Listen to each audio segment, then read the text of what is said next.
communities and the country. A state of emergency can be declared if a country is being invaded.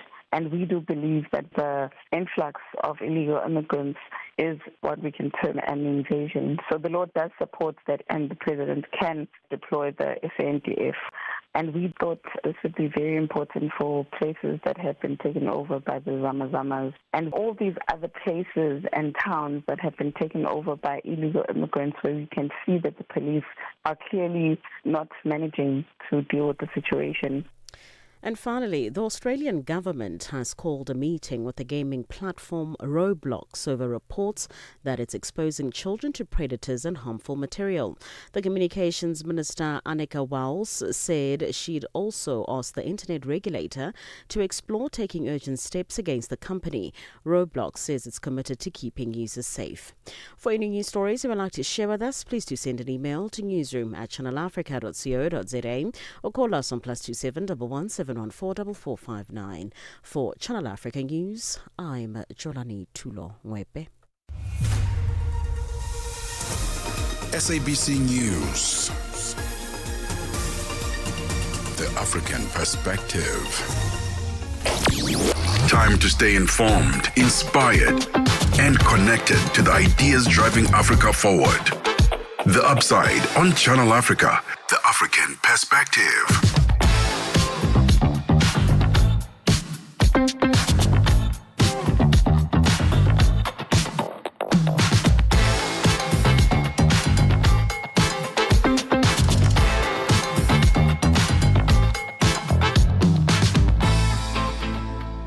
5 minutes into 1 p.m. in Central African Time. Welcome to The Upside. My name is Mmatsheko Mosito, here with you until 4 p.m. in Central African Time. And it is wonderful to bring you The Upside as we open gateways into the African continent and talk all things lifestyle and books, which is always a big theme on a Tuesday on the show. So thank you very much for tuning in if you happen to catch this broadcast live. Otherwise, just be mindful that we are available on the World Wide Web. That is channelafrica.co.za. You can find us on satellite. That is on DSTV on the Audio VK. There we go. Channel 802. Otherwise, OpenView HD as well on channel 628. And across the African region on channel PAS 10. Thank you for being here. So today we're going to be looking at the laser boutique as they take on an unregulated industry as it pushes for safer, skilled and reliable laser hair removal. That's the conversation coming through in this particular half hour. And then as we move through the show in the middle hour, we're going to be looking at historic African premiere, which brings Memphis-born musical Blues in the Night back to the Johannesburg Market Theatre. So if you're going to be traveling to Johannesburg or you're already based here, then perhaps something to mark in your social calendar. It sounds like a very, very important one when we look at this particular musical. Blues in the Night, it's actually a Tony nominated musical that brings together blues, jazz, gospel classics, and all on one stage. So that's something wonderful to look forward to. And all the regular bits and pieces also coming through. What caught your eye as well coming through. Thank you for streaming audio visually as well on our YouTube and Facebook pages. The Upside, live and real.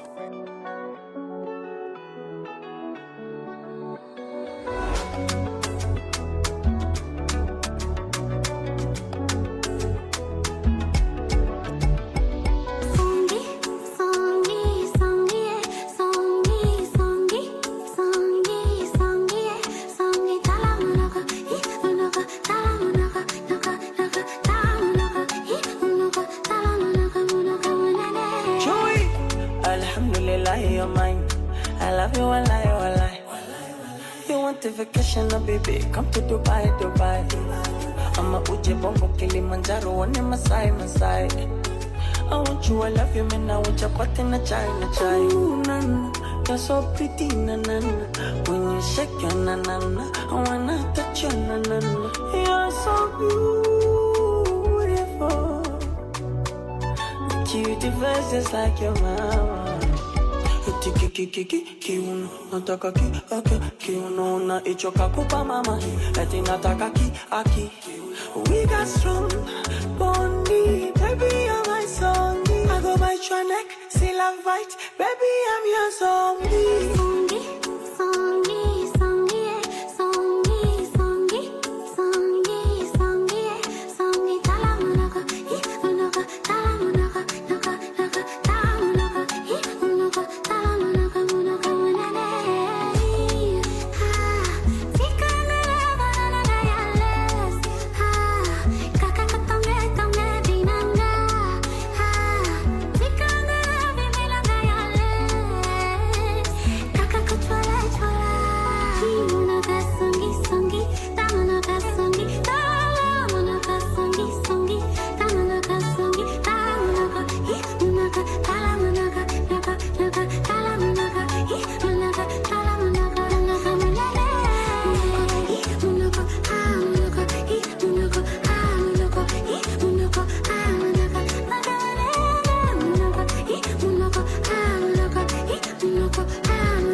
We're 9 minutes into 1 p.m. in Central African time. Happy Tuesday, 10 days into the month of February. If there's anything of significance you'd like to share with us under the fact that it is 10 days into this month, you're welcome to let us know on our social media pages. Just search for Channel Africa on whatever platform you're on. You should be able to find us there. And we're really excited. If you happen to catch this broadcast live, thank you very much for tuning in. Broadcasting in 5 different languages, connecting the continent. This is Channel Africa, the African perspective.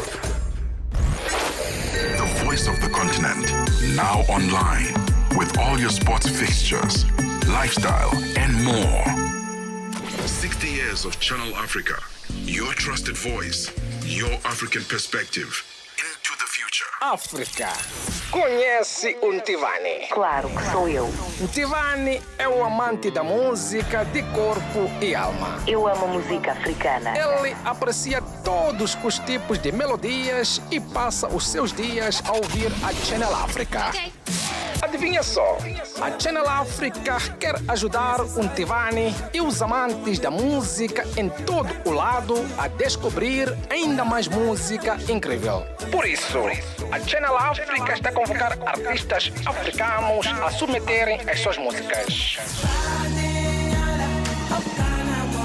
Músicos, lembrem-se de nos dar as informações relevantes no music@channelafrica.co.za. As submissões são a vossa oportunidade de ser ouvidos, mas não garantem inclusão na lista. Todas as submissões serão cuidadosamente analisadas para verificar se cumprem os requisitos da nossa estação. Canal África, a perspectiva africana. The right music, all the time.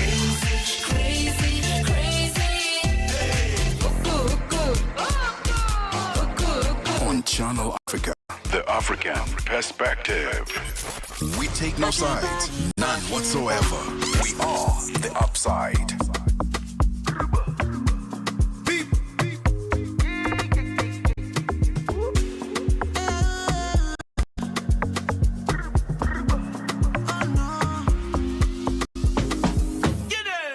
Girl, I want to see you tonight.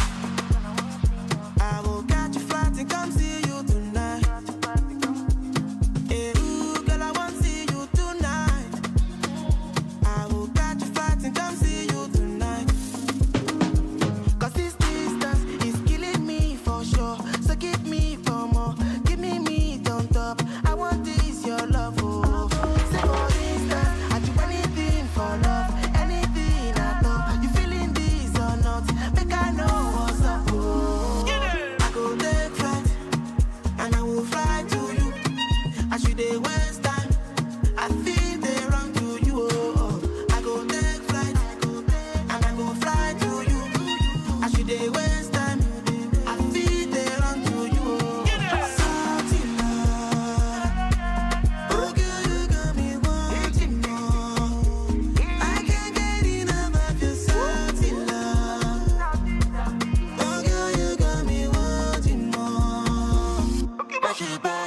I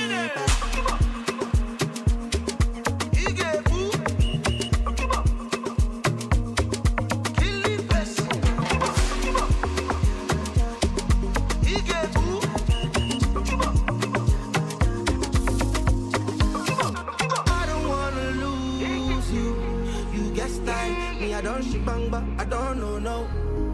Solo time. And if you say you know, do I go and die? You don't belong, I don't know, no. I'm on a radar. I go take flight, and I go fly to you. As you day waste time, I feel to come to you. I go take flight, and I go fly to you. As you day waste time, I feel to come to you.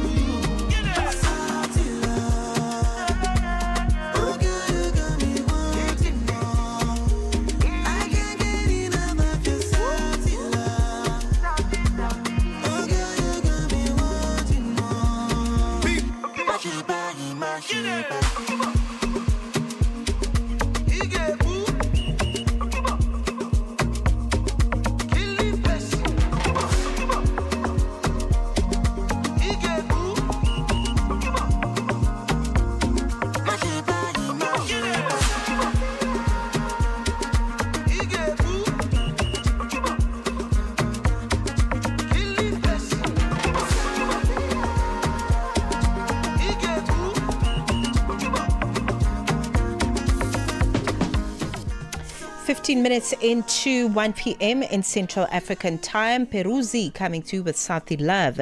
A pleasure to have you join us. This is The Upside. If you're new here, welcome. My name is Mmatsheko Mosito. I'm here to host the space for you until 4 p.m. in Central African Time. So let's talk beauty and laser. The Laser Boutique says that it is working to restore trust in South Africa's laser hair removal industry, which seemingly has become crowded with poorly trained operators, as I understand it, and unreliable equipment. It was founded in the year 2009 by laser specialist Xavier Herman, and this clinic was the first dedicated laser hair removal center in a shopping mall and introduced safe, pain-free treatments suitable for all skin types, including African and Indian skin. So let's talk about it. Let's talk about the fact that there seems to be an infiltration of all kinds of false boutiques, as it were. On the line with us, we've got Xavier Herman, the Laser Boutique owner, on the line. Welcome to the show. Pleasure to talk to you this afternoon, Xavier. Thank you so much for having me. Thank you. So let's start with the genesis of the Laser Boutique. You opened the boutique in the year 2009, as I'd noted. You were the first dedicated laser hair removal clinic in a shopping mall. What was the industry like when you started, especially in terms of your consideration of being inclusive in your salon? So the industry was actually very, very small. I mean, in today's day and age, you see laser clinics everywhere, on every corner. So we were the first sort of like dedicated laser hair removal clinic. We were the first in South Africa with a pain-free solution. Before we opened, laser hair removal was excruciatingly painful. Not only that, it was not safe for darker skin types. So there was a lot of horror stories of anyone who had darker skin types, Indian skin types, African skin types that would burn and scar. So our technology was the first that was safe for all skin types. Also, it was very much a treatment you would get at a doctor's rooms. And yeah, so we were the very first with pain-free. We really did revolutionize the industry. We were first to market with it. Right. And today you see laser clinics on every corner, which in a way is good, but in a way is not so good. And we'll obviously get into why. Absolutely, and I'd like us to get straight into that. Why is laser hair removal not a one-size-fits-all? Because I think, listen, pain-free is always a good place to start. People want to be comfortable, or as comfortable as possible. So let's talk about why it's not a fits all treatment, and perhaps we can filter in the issue around training these Yes. men and women who are performing these treatments so that they can do it properly. Yes. So firstly, let me just say that to have a successful laser hair removal treatment, you need to have a few things in place. Right. Number one, you need to have the right device, the right laser. Something that is CE approved, not just FDA. CE certifications are a lot stricter. You need to have the right training, because you can have the best device in the world. If the training is not up to scratch, you're going to have a substandard treatment, and not only that, it can be very dangerous. Laser hair removal devices, these devices are medical devices. You should have a medical certification that comes with the device. You need to be properly trained. I went overseas to be properly trained by the manufacturers of our first device. Right. Not only that, it's what's happening in the market is that unfortunately there's no I guess responsibility. Nobody's really taking responsibility, so anybody can laser. What happens is you've got distributors, and then you've got your clinics or your beauty salons or your beauticians.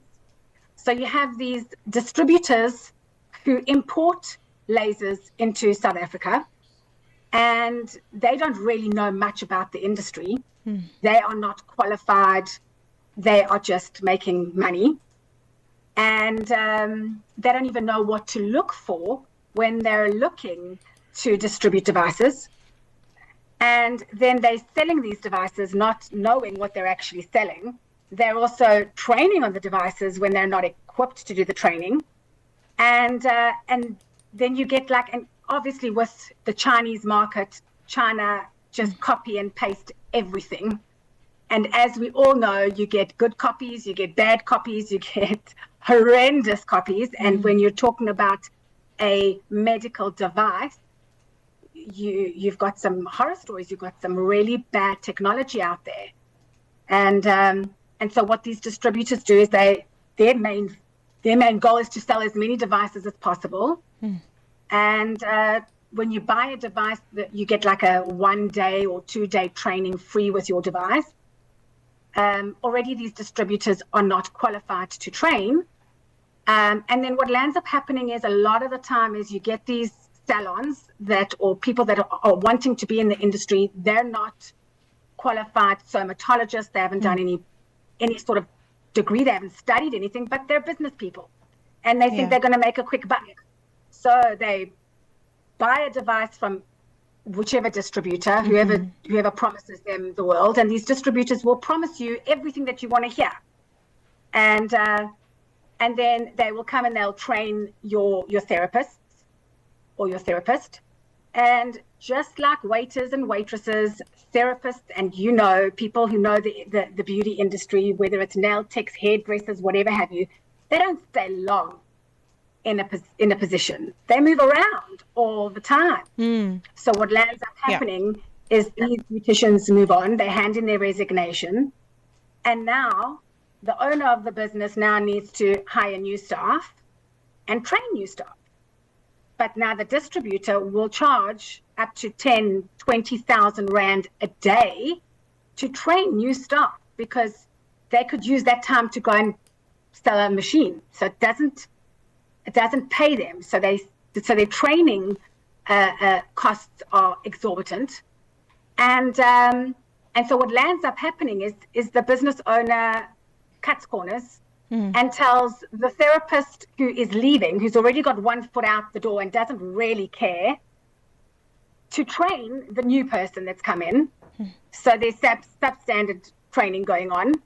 And then you've got these medical devices that can cause major injury, burns, scars in the hands of untrained people, which is scary. That is very concerning. Clearly the industry is facing quite a number of challenges, especially from a proper training perspective, which is ultimately what is going to make or break the business. But I mean, listen, the laser boutique has been in business for many years, and it is noted to move through South Africa and Botswana as well. So that's what we're having a conversation on, the laser boutique and their focus on proper training, high quality laser technology and consistent results. Let's take a break. For 60 years, Channel Africa has connected the continent. Celebrate the journey. Celebrate the African perspective. The sound of Africa is evolving. Experience our new mobile app. Free to download. Free to connect. Parlez-vous couramment le français? Êtes-vous passionné par la radio? Et êtes-vous qualifié pour travailler en Afrique du Sud? Envoyez-nous votre CV et vos 3 minutes démo en MP3 à @channelafrica.co.za pour avoir une chance de rejoindre la famille Channel Africa. Si vous n'avez pas de réponse après 14 jours, cela signifie que vous n'avez pas été retenu. Channel Africa, la perspective africaine. The Upside. On the Upside, your voice matters. We're 24 minutes into 1 p.m. in Central African time. We're in conversation with the founder of the Laser Boutique, Xavier Herman, and we are talking about just the laser industry in South Africa or in Southern Africa, considering the fact that they are stationed in South Africa and Botswana as well. And we're just looking at the industry and how it has changed and evolved, the pros and cons that have come with the industry over time. Xavier Herman still joins me on the line.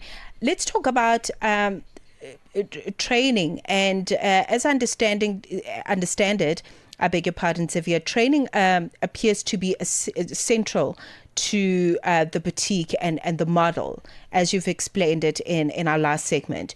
So what does your therapist training involve exactly? And how does it differ from the industry norms that we're seeing with all these extra salons that are popping up all over the place? It's a very good question. So firstly, what is happening is, devices, these medical devices are expensive. When I say expensive, we're talking in the millions. When we first started in South Africa in 2009, they were in the millions. I mean, the first device that we bought cost over R1 million.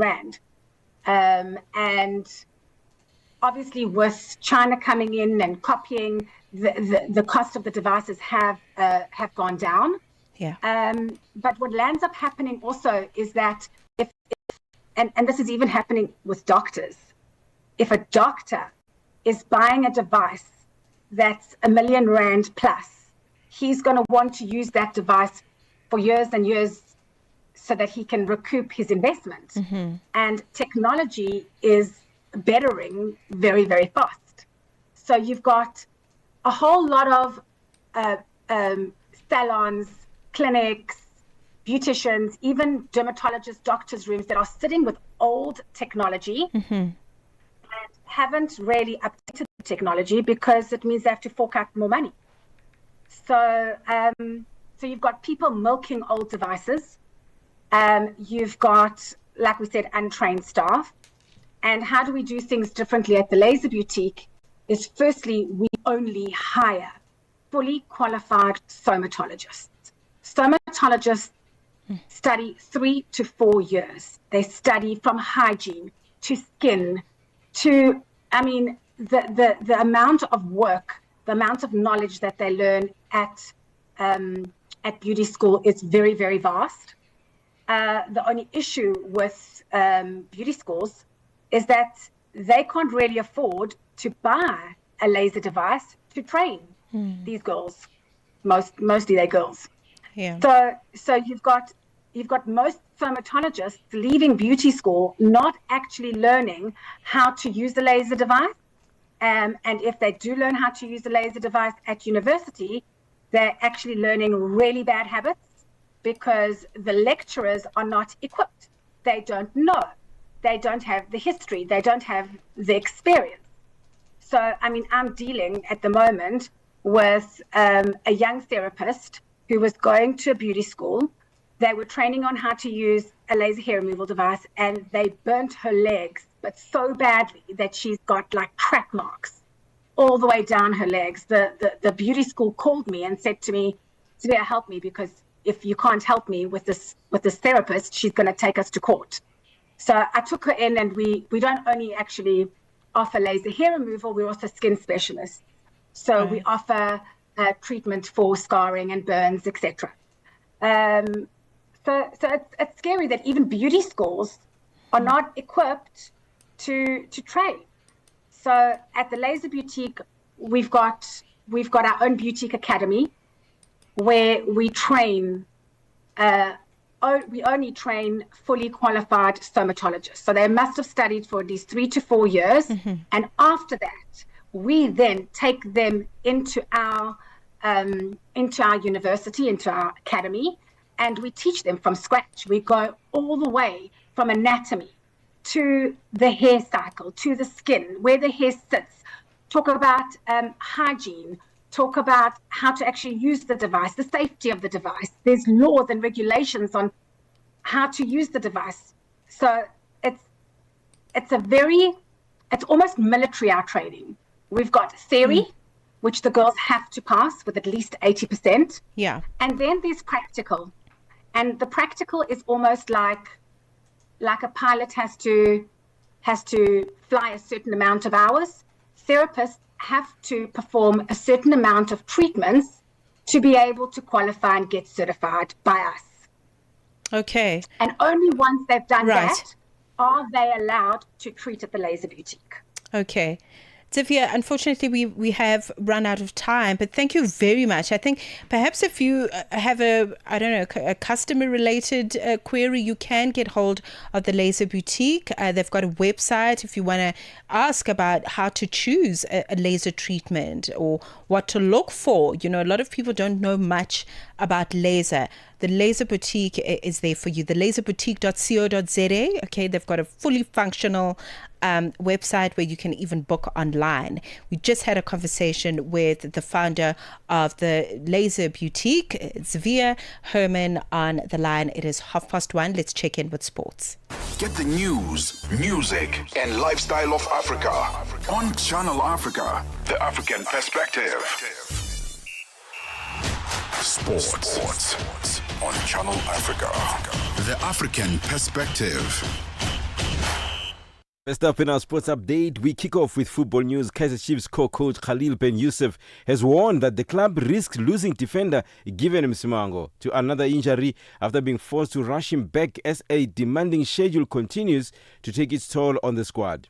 Chiefs were without centre-back Miguel Inacio in their 2-1 CAF Confederations Cup victory over Al Mazri on Sunday, with the coach confirming the defender was not fit. Ben Youssef says Chiefs now have no choice but to rely on Msimango for Sunday's decisive group stage clash away to Egyptian side Zamalek. Given he came back 6 months out of competition, so we are taking big risk with him to play 19 minutes before 3 days. Now he played 19 minutes and he must play next game 19 minutes. We are taking big risk because we don't have center back. We don't have any solution. Regarding this fixture, we try to do our best with our fitness coach, with our doctor, to manage the load, to do everything. But finally, they are players. Traveling, coming back, play game. It's crazy. Although the Soweto Giants battled in their earlier matches, they now go into the final round of matches with their fate in their own hands. Ben Youssef believes qualification is a huge possibility. To be honest with you, from the beginning we said that for us the first important thing that to compete and to take each game as a cup game, and when we finish the 6 games we'll see if we'll be qualified. We are happy for this, and if we are not qualified also we are happy for the player because they perform very well and they fight every game. It's difficult group, it's very tough group. Playing against the Zamalek in Egypt, I think no one can say that it's easy. It will be easy game. It's difficult game with the experience that they have, with a lot of things. We expect to be qualified, yes. On to cricket news. The Netherlands have recorded their first win at the ICC Men's T20 World Cup. The Dutch beat Namibia by 7 wickets in the Group A match in New Delhi this morning. The Netherlands, who won the toss, restricted Namibia to 156 for the loss of 8 wickets. Only 4 batters reached double figures with a highest score of 42 from Jan Nicol Lofty-Ayton. New Zealand-born Logan van Beek was the Netherlands' best bowler and finished with figures of 2 for 13 from 3 overs. 26-year-old Bas de Leende, who made his debut for the Dutch 7 years ago, then smashed an unbeaten 72 of 48 deliveries as they reached their target with 12 balls to spare. The win lifts the Netherlands to 2 points from 2 matches and into the top 3 in Group A. Now, cricket news. Now, it's tennis, rather. The 2021 French Open junior champion and 9th seed Linda Noskova advanced to the second round of the Qatar Open tennis tournament in Doha. She beat Australia's Maya Joint in straight sets. In another match, 11th seed Clara Tauson of Denmark suffered a shock defeat. Another Czech and former world number 1 in doubles, Katerina Siniakova, beat the 23-year-old Dane 6-4, 6-1 in an hour and 15 minutes. The 29-year-old is playing with renewed confidence since she reached the quarterfinals at the Wuhan Open in China last October. 6th seed Jessica Pegula of the United States needed 3 sets to beat her then. For any sports stories you'd like to share with us, please send an email to newsroom@channelafrica.co.za or call us on +2711 714 4459. This is Channel Africa Sport with me, Figile Lingwati. Sports on Channel Africa. The African perspective. Across Africa, communities rise with the promise of clean water and clean sanitation. The African Union's 2026 theme calls us to action. It's about mobilizing real commitments, securing climate-resilient water and sanitation projects, and ensuring that water becomes a driver of sustainable development and prosperity across the continent. A landmark moment, not only for Africa, but for the global movement for access to safe water for all. Assuring sustainable water availability for every home, every village, every nation. This is the Africa we want. Channel Africa, the African perspective. 1:35 on the digital clock. Let's check in with the latest in business with Thabiso Lohoko. Business news on Channel Africa. The African perspective. Thanks, Mmatsheko, and good afternoon. Kenyan aviation workers could go on strike next week, disrupting operations at airports across the country. This after the union gave 7 days' notice to the Civil Aviation Authority. In the letter dated the 9th of February, the Kenya Aviation Workers Union said it was given formal notice that all unionizable employees of Kenya Civil Aviation Authority shall go on strike after the expiry of 7 days. Nairobi's Jomo Kenyatta International Airport is one of the continent's major air transport hubs. Africa's second largest copper producer, Zambia, is looking into ways to ramp up the production of the mineral. Last year, the country saw an increase of 8% in production, driven by higher output. Stanbic Bank, Zambia's head of corporate and investment banking, Helen Lubumba, is currently attending the African Mining Indaba in Cape Town, South Africa. Looks into financing gaps holding the mining sector. The fact that we're dealing with a commodity that requires long-term investment, and a commodity that's also susceptible to market prices and demand globally. So what you need in a scenario like that is, where can you find the investment opportunities? Meanwhile, Business Director of underground mining contractor Cementation Africa, Graham Gembarian, is of the view that the recurrence of mining accidents in Africa is caused by the neglect of safety measures by mining companies. In South Africa alone, 42 fatalities were recorded in 2024, while last year 48 miners were killed in the collapse of an illegally operated gold mine in western Mali. Gembarian says mining companies should regularly maintain mining equipment to ensure the safety of mine workers. you can't install it and leave it. The regime of maintenance and inspection and over-inspection, that's perhaps also a cultural thing, but the over-inspection by management of systems is also key to safety. Botswana's economy is projected to grow this year after 2 successive years of contraction, but debt is expected to rise beyond the government's statutory ceiling because of another large budget deficit. In a budget speech, Ndaba Kgaolati said economic growth this year was forecast at 3.1% compared to estimated contractions of 0.4% last year and 2.8% in 2024. Botswana's economy has been hit hard by a prolonged downturn in the global diamond market, driven by economic uncertainty and the rising popularity of lab-grown stones. Diamonds typically account for about 1/3 of Botswana's national revenue and 3/4 of its foreign exchange earnings. Europe's benchmark share index was little changed as a decline in BP after it suspended share buybacks counted gains in luxury stocks following a better-than-expected earnings update from Kering. The Pan-European Stocks 600 index was flat at 621.66 points and was just a whisker away from an intraday all-time high. BP dropped to 4% after the UK energy giant posted quarterly profit in line with analysts' expectations and suspended its share buyback program as it wrote down around $4 billion in its renewables and biogas businesses. $1 in Nigeria is trading at 1,000 naira 366 in Botswana. It's at 13.10 Kenya, 128 shilling 45, and Zambia 18 kwacha 64. The BRICS countries, $1 in Brazil will cost you 5 ruble 21. In Russia, it's at 76 rubles 91. India, 90 rupees 66. China, 61 93. And in South Africa, the dollar will cost you 16 rand 3 cents, 73 pence to the British pound, and 84 to the euro. Gold is trading at $5,029, while platinum is at $2,081 per ounce. Brent crude oil is at $68.94 a barrel. So, for any business stories you would like to share with us, please send us an email to newsroom@channelafrica.co.za or call us on +27 11 714 4459. For Channel Africa Business in Johannesburg, I'm Tabisolo Hoku.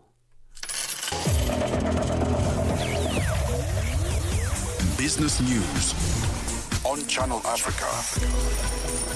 The African perspective. Get Channel Africa on DSTV Audio Bouquet. Channel 802. Stay tuned to Channel Africa. Stream us on our new and updated website, channelafrica.co.za. As Africa renews, so does its voices. 60 years of Channel Africa. Let's just do it. Your life just got easier. Get the Channel Africa app and take us wherever you go. Catch the latest news, enjoy your favorite shows, stream the music you love, and stay connected to the continent. All in one spot, right in your pocket. Simple, quick, and always with you. The Channel Africa app. Download it now on iOS and Android. The music that talks to your soul.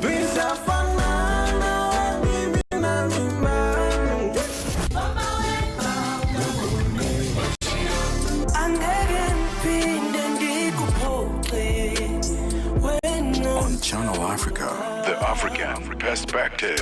No fairy tales, just the facts and the music you love. On Channel Africa. Sometimes me I pray to the Lord that will be done in my life with the job. Many things I know fit up. When it fits me, I don't wanna be poor. I'm a young shall know me. When they go by, they grab my body like scooty. I just don't pay for me, sending my mom cause I'm saburi. I do me, she won't walk with me. Jab boxing, you shit I do. Baby, go back. I do that, I go. Oh yeah, I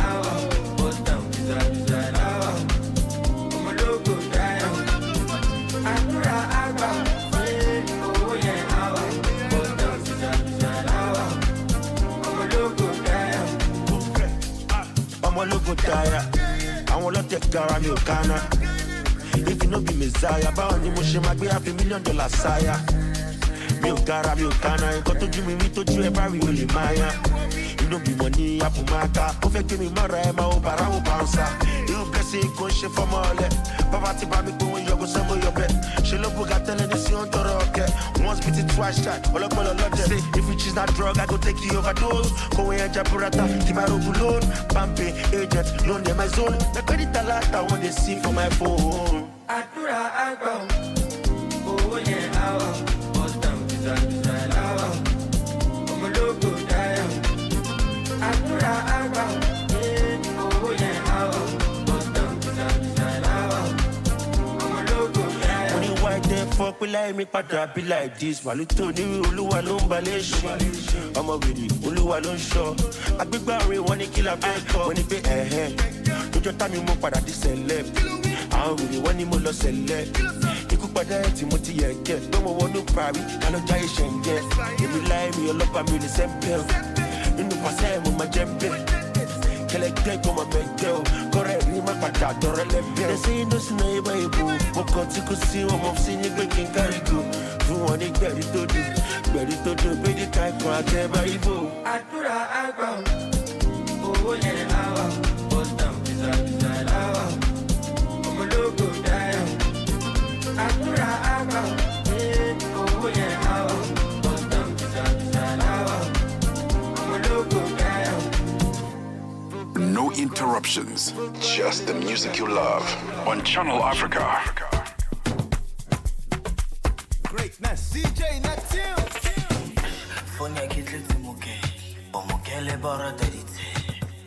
The Upside, live and real.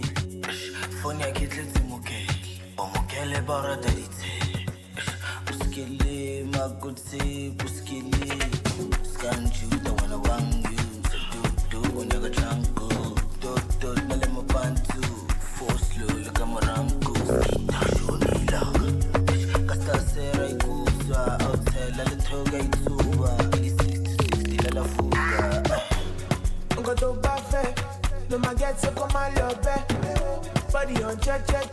I thought I don't mind the bed, them. Don't eat tomato. Casting go, I want to put the rain, the jaw, my shit. I don't want to hear shit. I don't want to hear say you did with another man. We about to do it. I know we like time, but see we can go down. I don't want to hear shit. I don't want to hear say you did with another man. We about to do it. I know I don't want to see you with nobody.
coming through with Nobody featuring DJ Neptune on that one.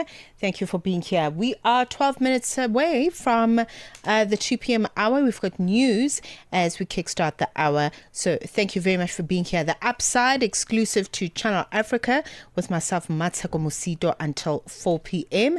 Let's check in with what is topical, what caught your eye, coming through after this. Tune in and turn up the volume. This is Channel Africa.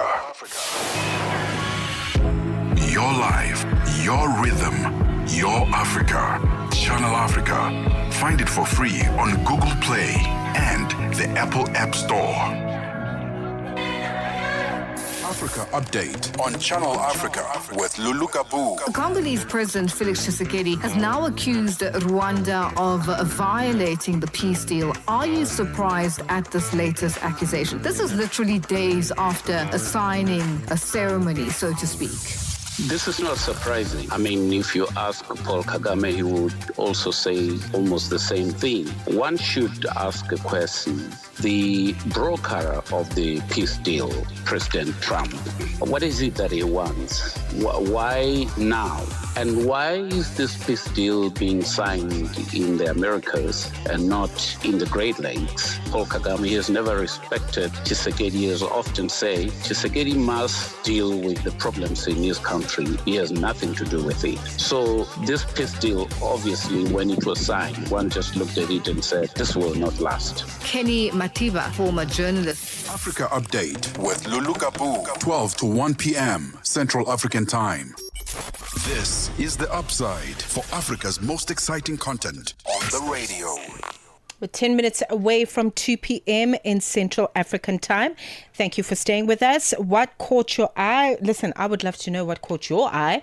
So you can hop on our TikTok, which is where we love to post the space. You can get in touch with us on our Twitter, I beg your pardon, at Channel Africa 1 with the hashtag The Upside, so we can track the conversation with you. Lots of topical matters here on the African continent, but one that caught my eye is an article as posted on theconversation.com. The Conversation just lauded for really in-depth analysis of all kinds of things when it comes to economics and social issues that really matter for its readers. But I came across an article which was very interesting. Heat with no end. Climate model sets out an unbearable future for parts of Africa. So we know of climate anxiety. We know the fact that we're really all on the edge of our seats because no one is immune from what is happening when it comes to climate change. So as stipulated in this particular article, research shows Africa's exposure to dangerous heat is rising rapidly. Until now, estimating how severe this heat would become was challenging. So this was because many widely used global climate models struggle to capture the local factors that shape heat on the African continent and the diversity of climate zones, as it were, and habitats. And very important to analyze is how these different local factors cause dangerous heat, because they all play a role in causing it. For example, rapid change to the way land is used, such as deforestation, alter soil moisture, humidity. I mean, if you work in research and in agriculture, this would be of interest to you. Turning forests into cropland, therefore becoming a driver of extreme heat. So for me, this is fascinating because we are now looking at how deforestation and agriculture are kind of need to work together, right, to solve the problem of heat in the future. So are we causing deforestation so that people can eat? I mean, that's a problem. People cannot go hungry, but we also cannot ruin biodiversity and the environment. So what do? Places like the Rainforest Alliance need to work together with agricultural research councils like the one we have here in South Africa and other places and spaces to come together. When we talk about these blue and green economies, are we actually addressing this? When we look at the carbon footprints, I mean, we've got a crisis that is looming here. And it's no longer something that is in the distant future that will maybe happen in the next 500 years when none of us are here. It is happening in the here and now. And that's why it is so urgent. And that's why it is so important. And that's why it is everybody's business to understand what is happening with our climate and how you and I are contributing to it, whether we are polluting spaces, whether we are, I don't know what else contributes to climate change, chopping down of trees and, just hunting and the way we are. It cannot continue this way. So I think just from a human being to human being perspective, based on this article as posted on The Conversation, climate matters are very serious. And unfortunately, the African continent is high on that food chain. So please check it out and give it a read. I'm actually still trying to interrogate the research that has been put here by a professor who actually wrote this particular article and published it a good 2 days ago, writing for the Australian National University. Dr. Oluwafemi E. Adeyeri wrote this particular article titled Heat with No End, Climate Model Sets Out an Unbearable Future for Parts of Africa. The Upside, taking the African perspective to fresh levels.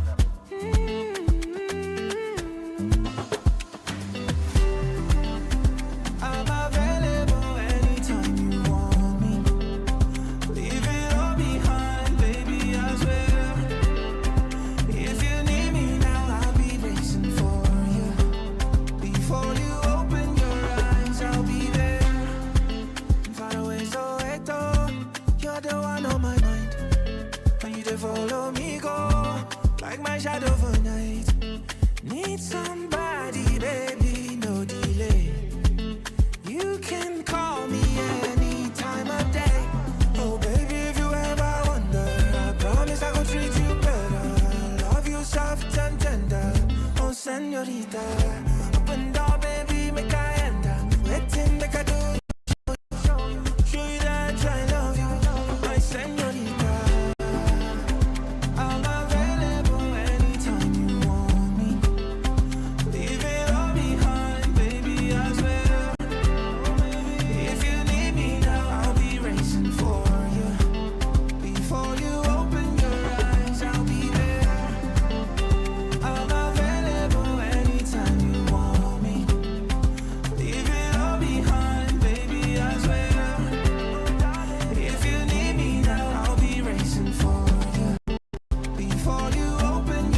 Johnny Dile coming through with I'm Available. Thank you very much for being here. This is still the first hour of The Upside, and we're 2 minutes away from a news bulletin with Joanali Tulongwebe at the top of the hour. But just a heads up, in the next hour, we are going to the theatre. We're going to the theatre, our favorite place to be. The Market Theatre, in partnership with Hatilo Theatre, present the African premiere of a Tony-nominated Blues in the Night. Listen, if that title is not enough to get you enticed, I don't know what is. So we're going to be talking about Blues in the Night, which is a powerful blend of blues, of jazz and gospel exploration of themes around love and heartbreak, survival, all the things that we've experienced as people. So we're going to talk about it. We have a conversation coming up with the founder and chief executive officer of Hatilo Theatre, who's going to be joining me on the line. Akundayo Bandere is coming through just after 2. Growing with Africa for 60 years. Channel Africa celebrates 2026 with the African perspective. We are on Open Views Audio Bouquet. Channel 628. It's 2 p.m. on the dot. Jolani Tulungwepe standing by at the news desk. SABC News. The African perspective. Thanks, Mmatsheko. Top stories this hour. Madagascar condemns former President Rajoelina's visit to Eswatini, and Russia-Ukraine war court case postponed in South Africa. Good afternoon. I'm Jolani Tulongwepe. Madagascar's military government has criticised Eswatini for hosting ousted President Andry Rajoelina last week, describing the visit as a grave infringement of its sovereignty. Last Friday, the Eswatini government shared photos of King Mswati III meeting Rajoelina, during which the king called on Madagascar's military junta to restore constitutional order. In a statement, Madagascar's military leader Colonel Michael Randrianirina voiced his strongest condemnation of the visit, terming it politically unacceptable. Rajoelina was overthrown last October by an elite military following weeks of youth-led protests in the Indian Ocean island. In South Africa's courts, the case against 5 individuals accused of recruiting people to fight in the Russia-Ukraine war has been postponed to the 29th of April for further investigation. The group appeared briefly at the Kempton Park Masjid's court, facing charges under the regulation of a Foreign Military Assistance Act. The postponement comes as the state is awaiting banking and cell phone records from the Financial Intelligence Centre. The accused were granted bail in December. Magistrate Prince Mnyati. Of the postponed until the 29th of April, 29 April 2026 for further investigation. All the access bail is extended and expected to come to 29 April. Still in South Africa, forensic consultant Paul O'Sullivan, who is appearing before Parliament's ad hoc committee, has met substantial opposition from MPs by saying he refuses to discuss certain issues stemming from before 1990. The committee is probing allegations of criminal infiltration, corruption and political interference in the criminal justice system. O'Sullivan has told MPs that he will not answer questions related to his businesses and anything related to his family, but MPs objected, saying all relevant questions must be answered. Committee Chairperson Soviet Lechanyani. What we will not allow here is for you to prescribe what you should be asked and what you should not be asked. At that stage, when those questions are put to you, I want you and all of us to proceed with the same understanding that questions are going to be asked here. Sudan has announced that it will return to the East African Regional Bloc IGAD. The country suspended its membership in January 2024 after IGAD invited the head of the Rapid Support Forces, Mohammed Hamdan Daglo, to a summit in Uganda. The decision follows a meeting in January between IGAD's Executive Secretary, Wekne Gebeyehu, and Sudanese Prime Minister Kamil Idris. The nearly 3-year conflict has split Sudan between army-controlled areas in the north, east and centre and RSF RSF-controlled territories in the western parts of the south. And finally, Thai wildlife officials have arrested a man for allegedly smuggling more than 11 kilograms of rhino horns wrapped in meat. The suspect, who's a Vietnamese citizen, was detained at Bangkok's international airport. The BBC's Gabrielle Sangai-Laite has the details. Airport officials said an X-ray scan couldn't quite work out what was in the man's luggage. And to their surprise, they discovered 6 pieces of rhino horns bundled into 3 packages and concealed by meat. The authorities have linked this case to a major wildlife trafficking network. The 36-year-old Vietnamese suspect could face up to 10 years in prison if found guilty. All rhino species are protected under international law, and trading their horns is banned.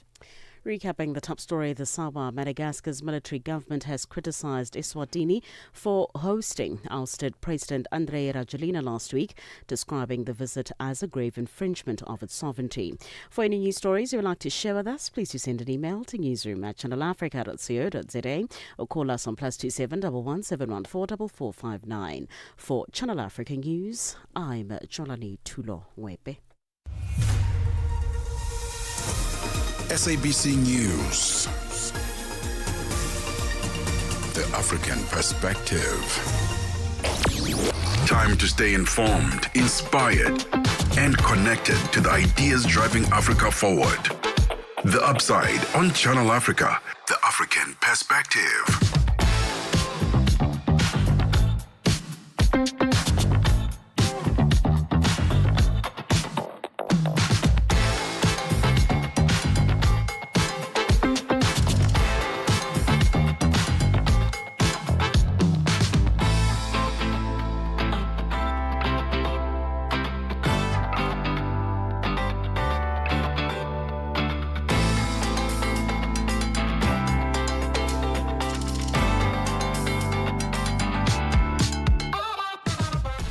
This is us 5 minutes into 2 p.m. in Central African time. You're still listening to The Upside.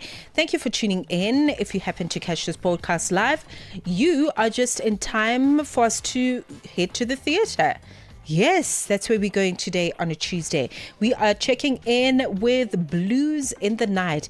It's a Tony-nominated, powerful theatre production that comes through with a beautiful blend of blues, of jazz, of gospel, and interrogates themes around love, heartbreak, and survival.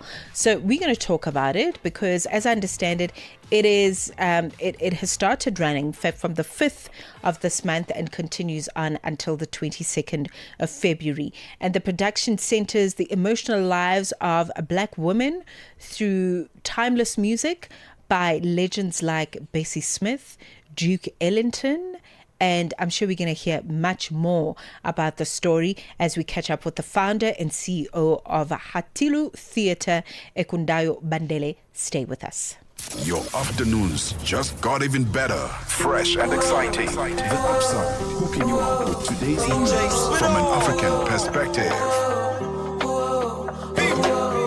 I'm on my way to you. But time is on the loose. I will always fight for truth. If I have the chance to choose. Yeah, we do. Like every other spider. My weakness is love. I don't do it for the medals. Cause no man without us. He stands for the people. So I be on my way. Whenever you think you need to. 1, 2, 3. I'll be.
Topical coming through with one call, and Tyler is featured on this one. It is a pleasure to welcome you on The Upside. If you've just started listening, a pleasure to have you on board until 4 p.m. We go to the theatre talking blues in the night after the musical break. Tune in and turn up the volume. This is Channel Africa. Keep Africa in your hands. Connect to our website for all your news, sports, and cultural updates. channelafrica.co.za. Channel Africa turns 60. 6 decades of stories, voices, and vision.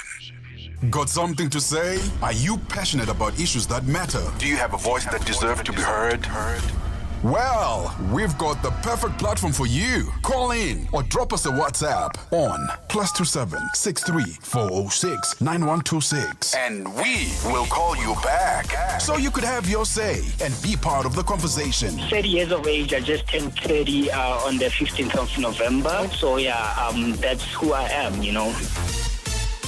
It's not just talk. It's your chance to air your views. Share your opinion.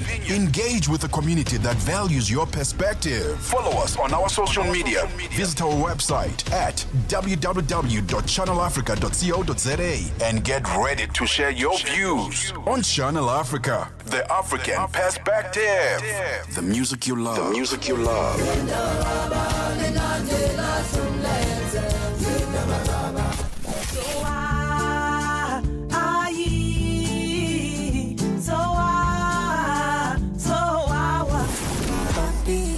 You're in my head, still can't explain. On Channel Africa, the African perspective. The Upside. On The Upside, your voice matters.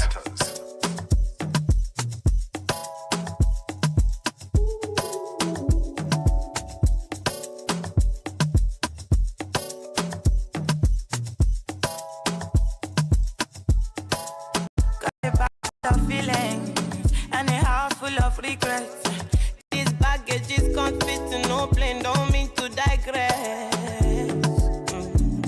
I wanna know, what's the reason why you moving slow? As you move, no, they cross my lane. Shorty nonsense, my best to mommy. My best to mommy. If you get the problem, my best to mommy. My best to mommy, I fight my own demons, don't you see? Don't you see if you get the problem? My grace on mommy, no. Oh yeah, mommy, Joko, to mommy, go. And I know for life for you, mommy, yo. Go loco, mommy, yo. I mean, not the love, but they try me, yo. Say my kind life, no, they funny, yo.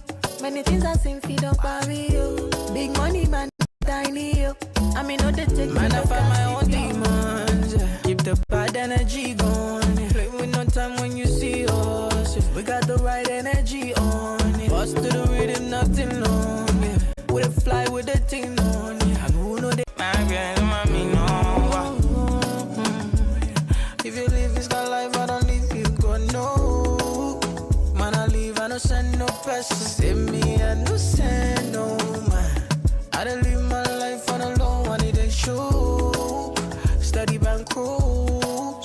Man, I find my own demons, yeah. Keep the bad energy going, yeah. Play with no time when you see us, yeah. We got the right energy on, yeah. Bust to the rhythm, nothing long, yeah. We fly with the thing on, yeah. And who know they grind, know they belong, yeah. Bad energy, you know, come outside. Shorty nonsense, my best to mommy. My best to mommy. If you get the problem, my best to mommy. My best to mommy, I fight my own demons, don't you see? Don't you see if you get the problem? My best to mommy, no.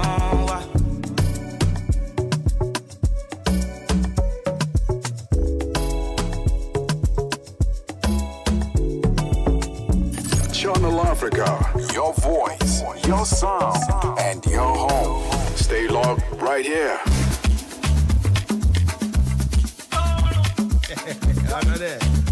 If you know, you know.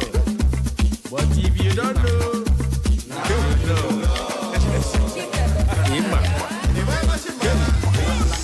Now you know. Now you know. If you know, you know. The big ballers in town.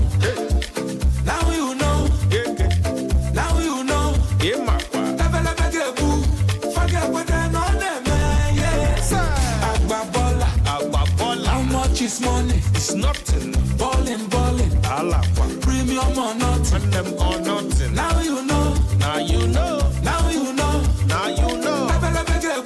Hey. Forget what I'm on them. Yeah. Iba. Apa. Come on. Iba. Iba. Apa. Come on. Iba. Iba. Apa.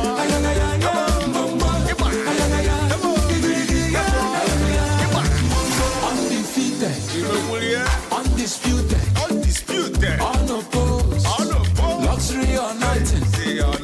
Money is talking, money is talking. Blessings on blessings. Forget what I know them, yes. Agbabola, how much is money? It's nothing. Balling, premium or nothing. Now you know, now you know, now you know, now you know.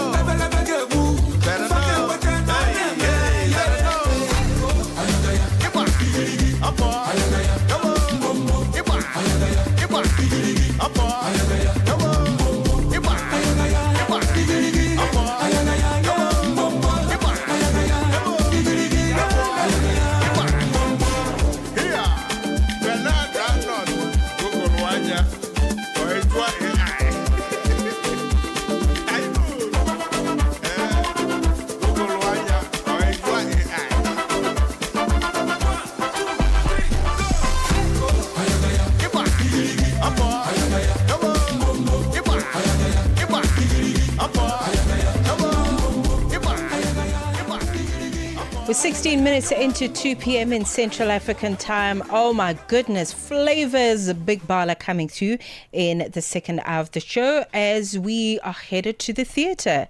Directed from Memphis, Tennessee, a celebrated piece of American musical theater makes history on the African continent.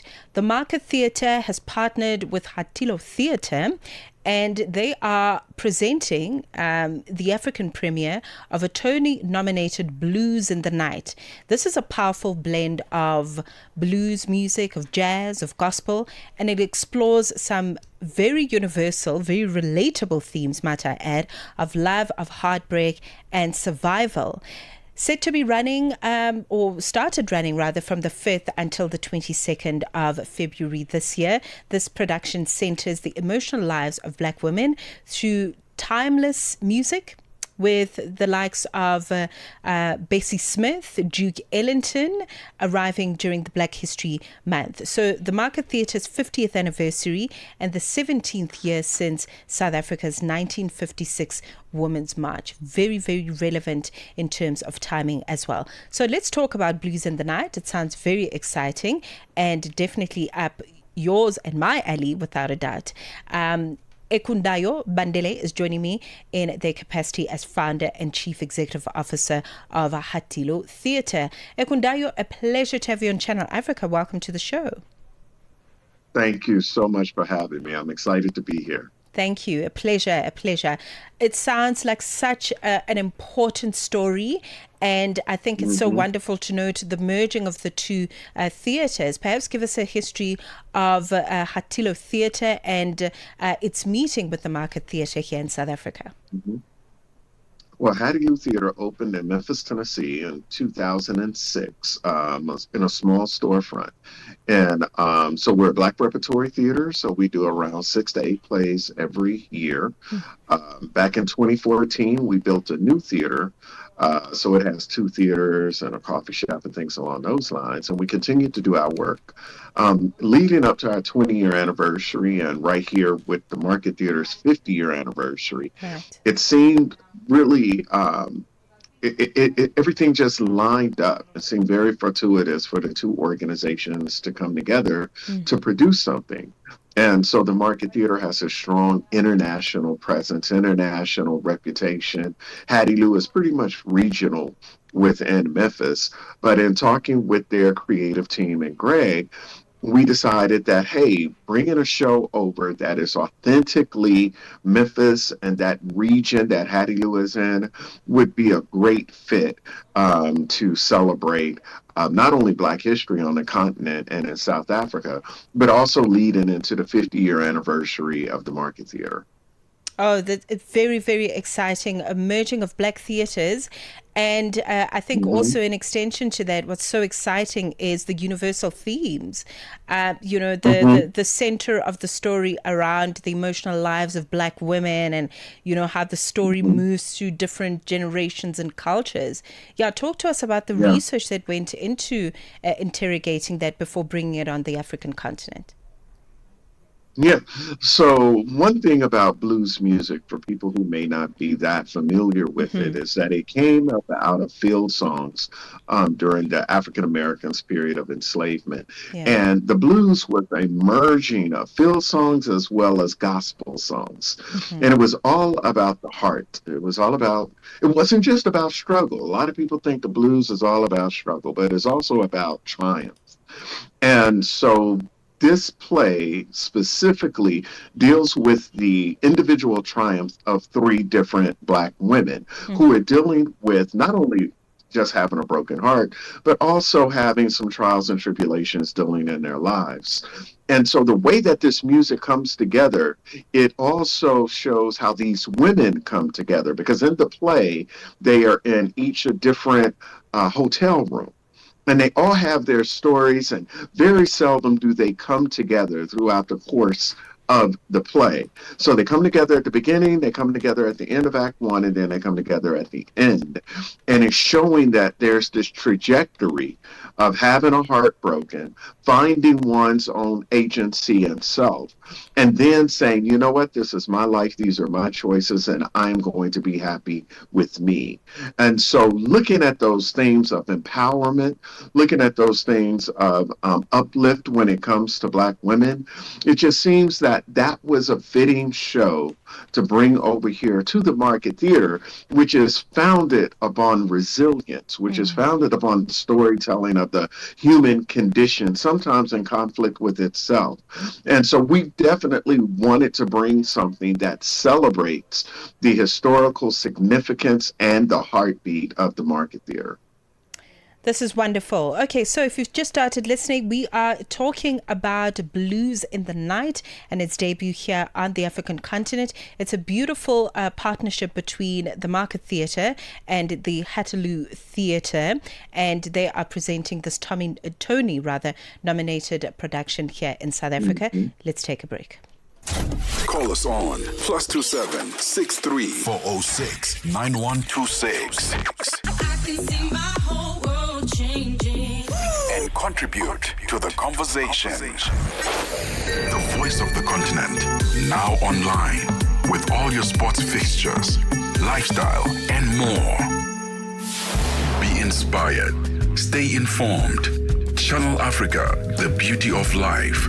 Now available anytime, anywhere with our new app. Ahoy, matey! Captain here to help, right, boys? Set sail with us on a digital voyage like no other. Channel Africa has a treasure trove of awesomeness.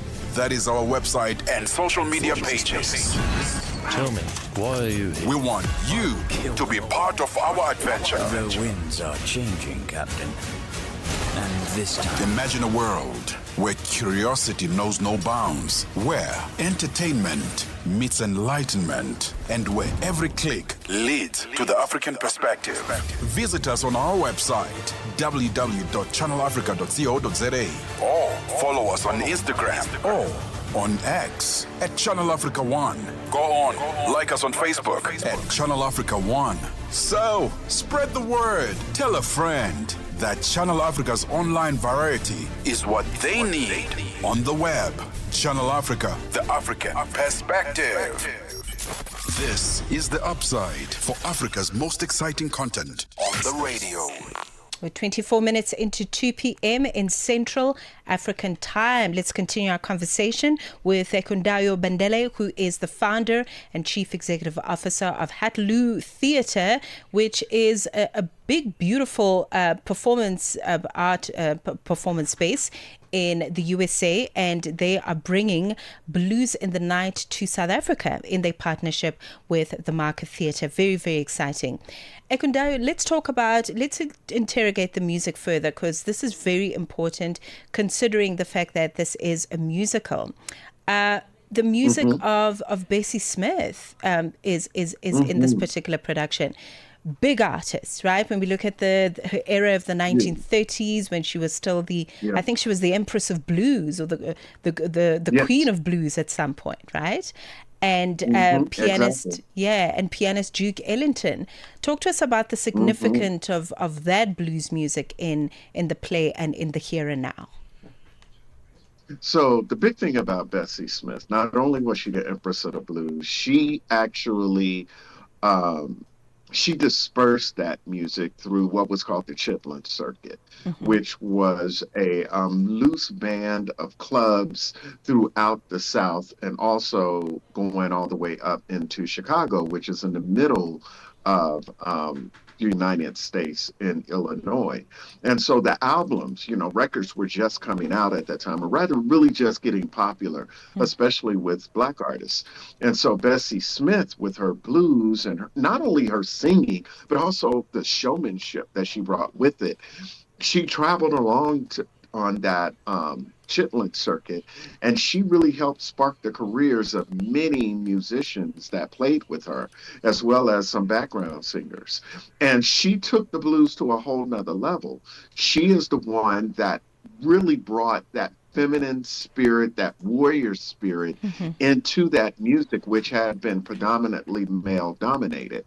And then you talk about Duke Ellington, who had the big band. Prior to him, it Yeah. was more of kind of like a Scott Joplin type of music and jazz. He brought big band in a very melodic way. It wasn't just loud horns and strings and things along those lines. He brought a musicality to to that type of music that hadn't been seen before. And so those two individuals are very, very important to the development of Black music in America and to the Black music internationally. Absolutely, on an international scale, and I like that you brought that in, because I'd like us to also look at the fact that it is Black History Month, as acknowledged Mm-hmm. by African Americans in the States, but how it's been able to kind of be cross border and move into African regions as well is something we cannot ignore. So the importance and significance of Black History Month in the here and now. What are you Mm-hmm. thinking around that, especially with the importance of the arts at this time? Mm-hmm. Well, the beautiful thing is that there is a common denominator among the Black experience around the globe. That's So, right. of Yeah. course, you have people on the continent who have their experience. You have throughout the diaspora. So, throughout Europe, throughout Asia, throughout the Americas, Mm-hmm. you find Black people everywhere.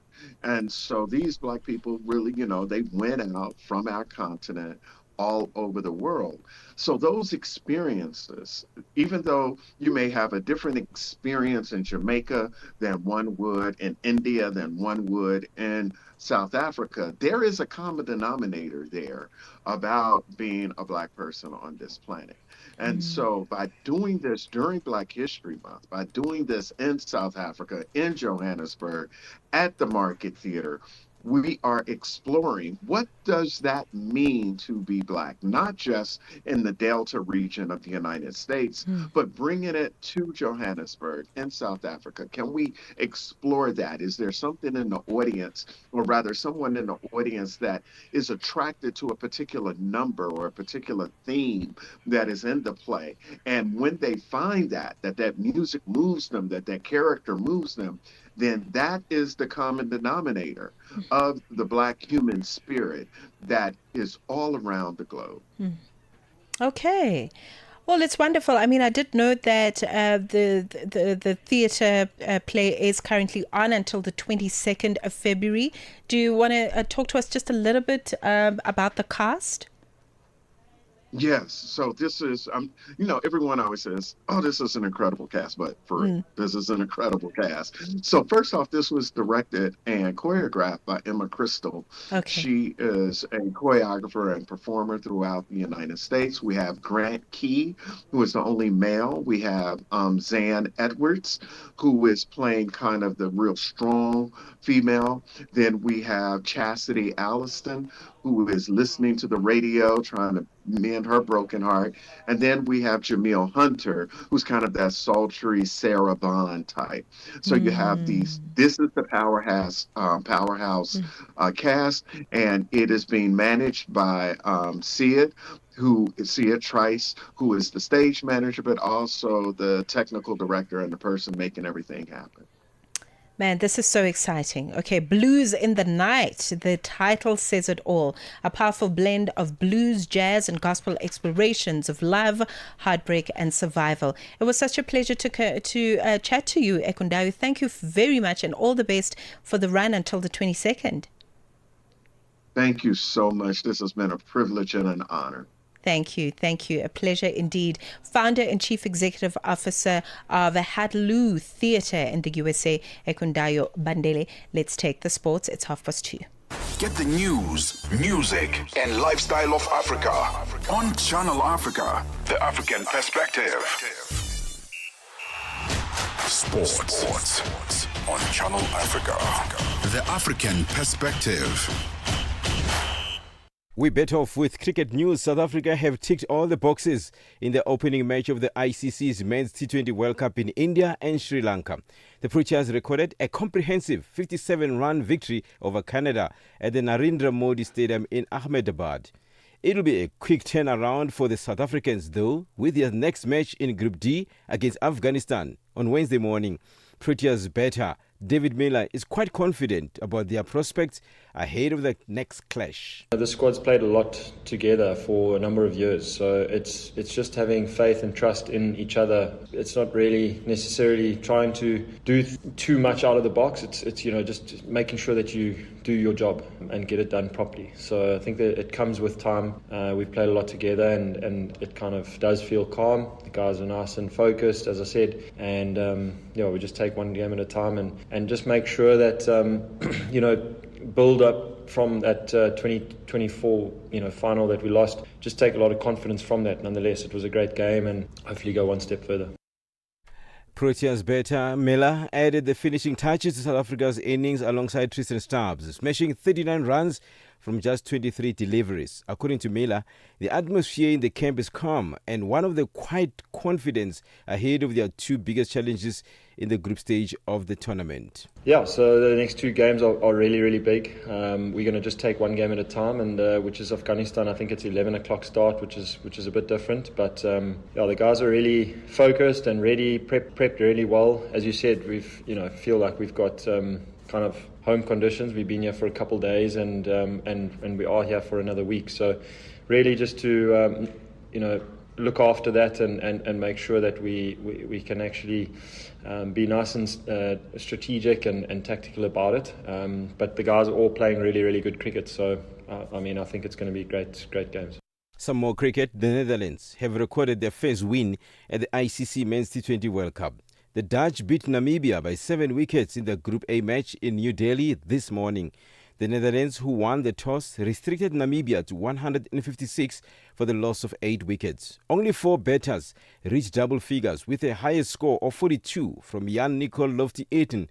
New Zealand-born Logan van Beek was the Netherlands' best bowler and finished with figures of 2 for 13 from 3 overs.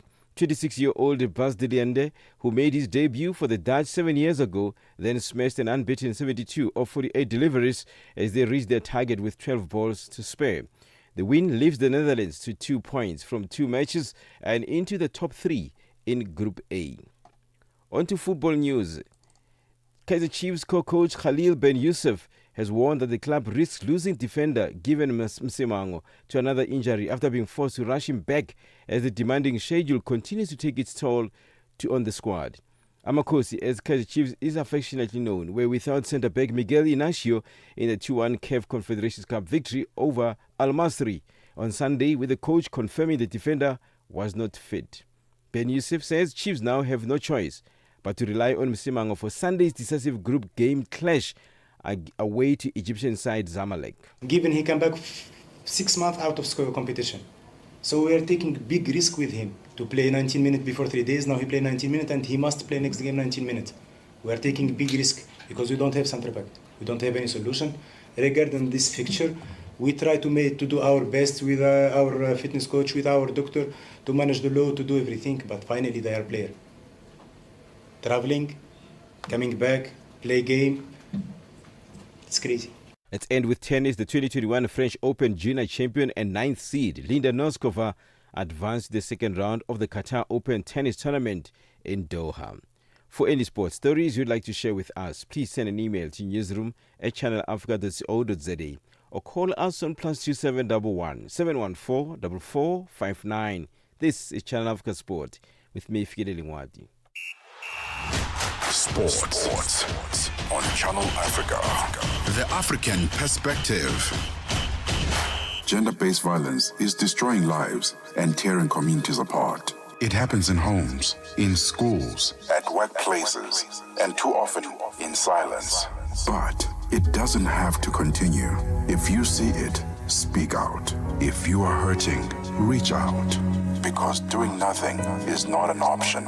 Listen to all 19 SABC radio stations from Wednesday, 23rd of July for hard talk, discussions, advice, dramas, educational shows, and interviews around GBV with experts, survivors, lawmakers, and the whole country affected by gender-based violence. For all your favorite SABC radio stations, call 0800 428 428 to report abuse or get help. GBV, it ends with you. This message is brought to you by the SABC. All right, let's check in with the latest in business news. Tabiso Lohoko is standing by. Business news on Channel Africa. The African perspective. Thanks, Mmatsheko, and good afternoon. Ethiopian Airlines, Africa's biggest commercial carrier, says that its half-year revenue rose 14% from the previous year, helped by the introduction of new destinations, more flights, and 7 new aircraft. Chief Executive Masvin Tasu says that the state-owned airline recorded $4.4 billion in revenue in the first 6 months of its financial year, which began on the 8th of July.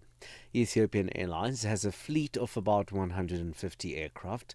Last month, it announced an order with Boeing for 9 787 Dreamliner jets amid growing demand for long-haul travel. Kenyan aviation workers could go on strike next week, disrupting operations at airports across the country. This after the union gave 7 days' notice to the Civil Aviation Authority.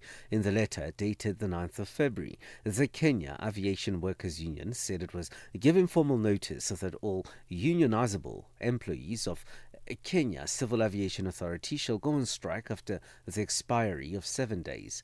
Nairobi's Jomo Kenyatta International Airport is one of the continent's major air transport hubs. Africa's second largest copper producer, Zambia, is looking into ways to ramp up the production of mineral. Last year, the country saw an increase of 8% in production, driven by higher output.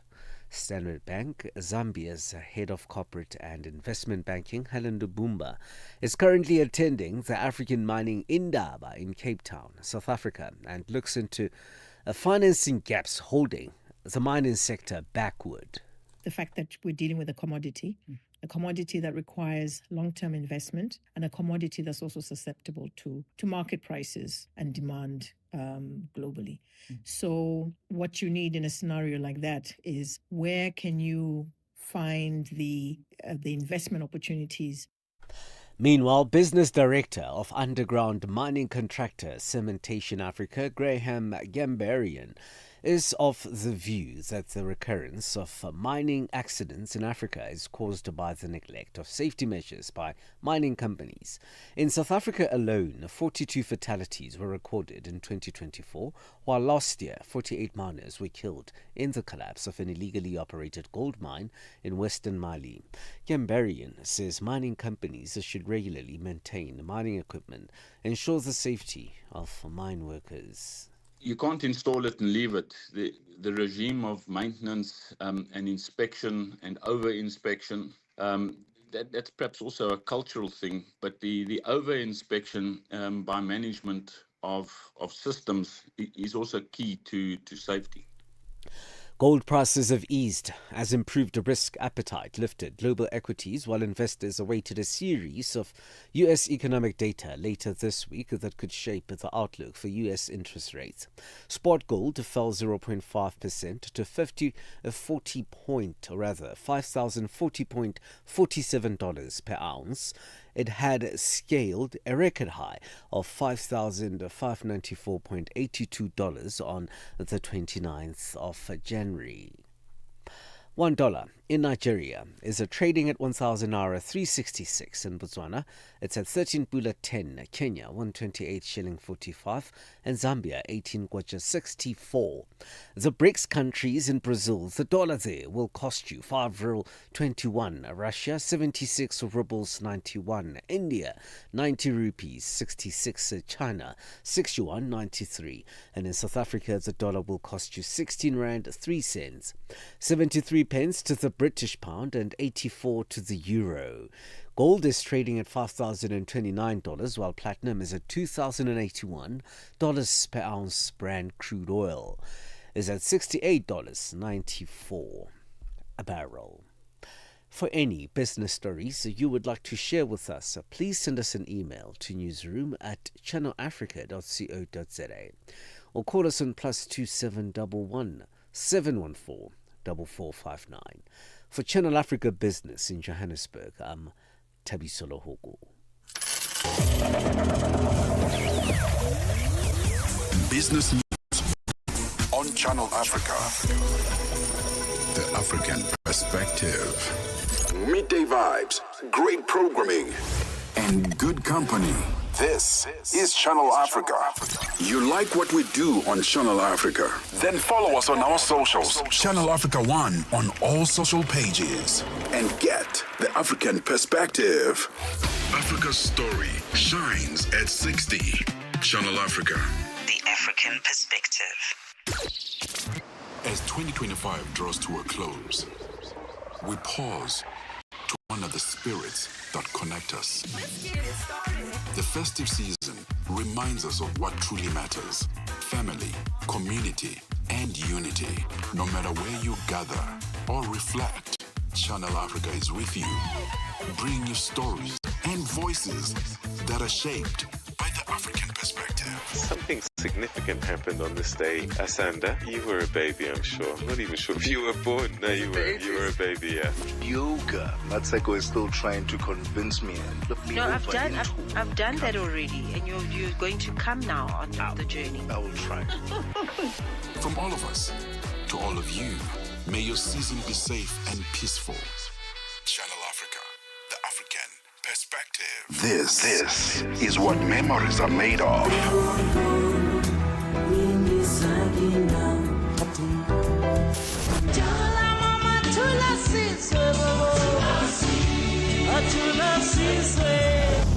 Love don't care who you be, where you there from. Love don't On care. Channel Africa, the African perspective.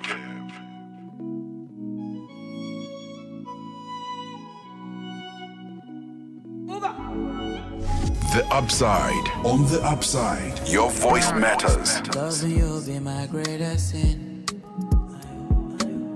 Said I was done, but see I'm here. You don't make it easy, rara, to stay away from Yawa. Shiba, oh Shiba, girl you make me a sinner. Shiba, oh Shiba, no make me pull the trigger. Never say never, no I can do whatever.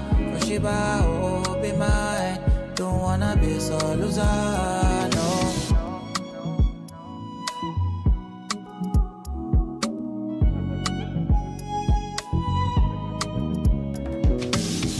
Drunk on your potion, can feel my lips burning, losing composure. Can feel my face drowning, seems so irrational. Ready to risk it all. If I can't have you, nobody can. No, no. Tell me how can I get my mind off you?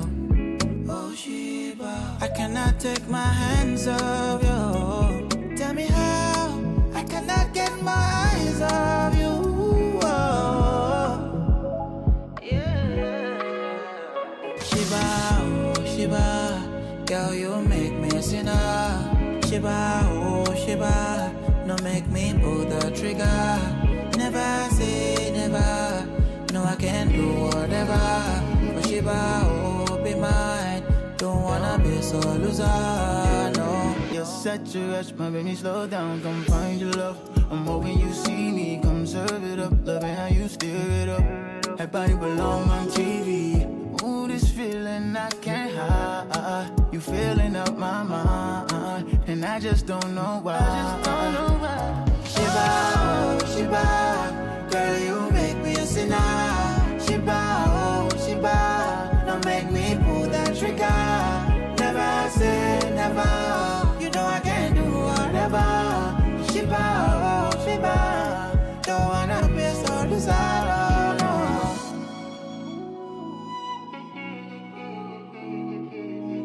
The Upside, live and real. Channel Africa and you have got something in common. The thirst for knowledge.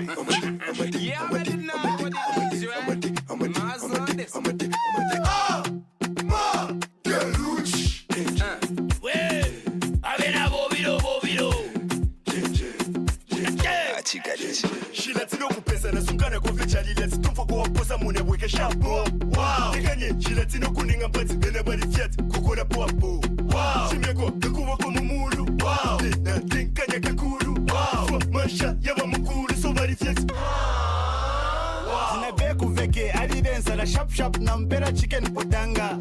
Friends of us, I'm a badges, barriera, talkia da kupanga.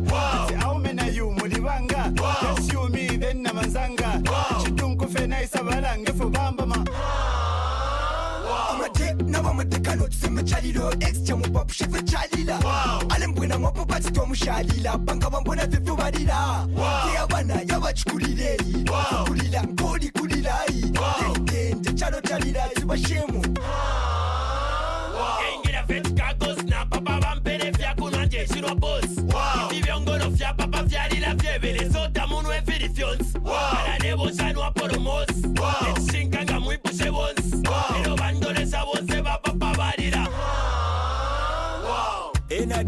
Pata kabiongo kagwe kadi fwa poteni zero.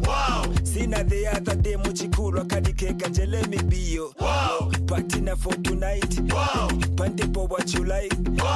Twende paka mubu mfiso loshi like. Nene babarira kabunga na kadula mkwanisha shani. Lebo mbesho kupiba elo kusai sanga no mamu mazali. Ono makule samba mumukaka. Chush no manish wa mkaka. Eko wapiti na chakule ntaka so marifyes. 19 pendef kondo na liku Singapore na wedele fe mangwingwi. Batsiranda potsungu na bebera teti chai wants to wee wee. Hey mini na kufo please do. Once I come page do. Mana kwa tikia pe uliko let me hear some. Nichikana bonzi na papa na bukele na koko chipesi sanku moneko. Nifuruka weka tena kuchaningo fika na kuchibinde kumakoloko. Lelo ndai kwando. Wana ngesa iboko. Wane mpoko walila. Abu bari fiat. Bana mwana na twende babiri lelo ture ya tuangalile kusanzipa. Wachankwete konsenkwete lelo nono torana na kusanzika. Aftapo ture ya kutupai. Bana mwamba bebe ko kutupai. Nekuranga ni nebo kutukai. Bebere. Bingamo, ingubo ninga Music by Chandana K coming through with Wow. Thank you very much for being here. A pleasure to bring you the upside until 4 p.m. in Central African Time. channelafrica.co.za. That's where you can find us on the traditional World Wide Web. Before that one, you heard Adekunle Gold come through with Sinner featuring Lucky Daye. We were good 11 minutes away from 3 p.m. Call us on +27 63 406 9126 and contribute to the conversation. The sound of Africa is evolving. Experience our new mobile app, free to download, free to connect. 6 decades of rhythm, resonance, and relevance. We are Channel Africa, the African perspective. Ritmos e cultura. Com Jacob Tivani.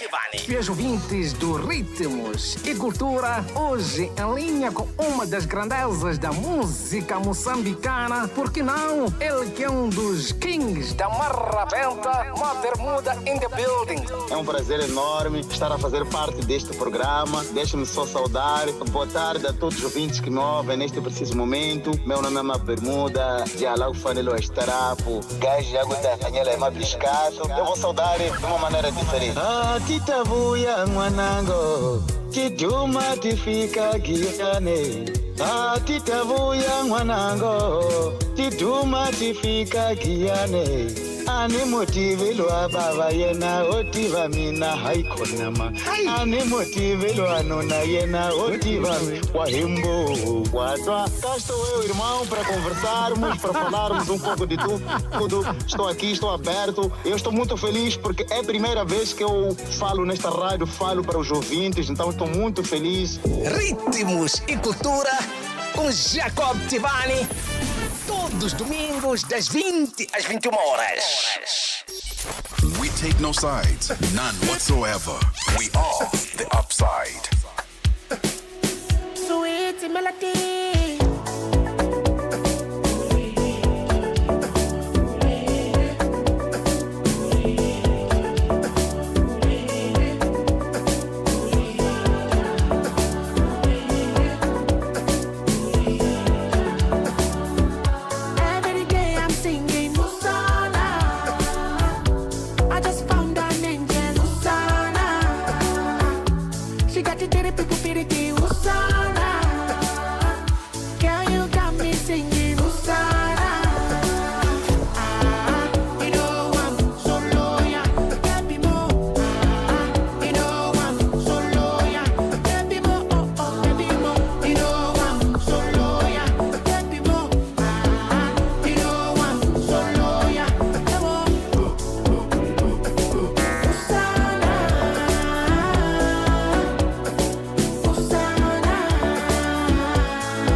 When I just found my way to you, anytime when you hear my coco, tell me what you gonna do. You should run to me, I'm on set, I wanna book a shape you. It is troubling me, I'm so scared, I'm gonna lose my baby. Keep some trust for me, I know be that type of fake where man. I go fight for thee, do anything to keep you, my baby. Consina puni pick, check out my hope, you know, go live for me to a man when somebody could give you flower shape. You know, go live for me, go. You know I'm so loyal, baby mo. You know I'm so loyal, baby mo. Baby mo. You know I'm so loyal, baby mo. You know I'm so loyal.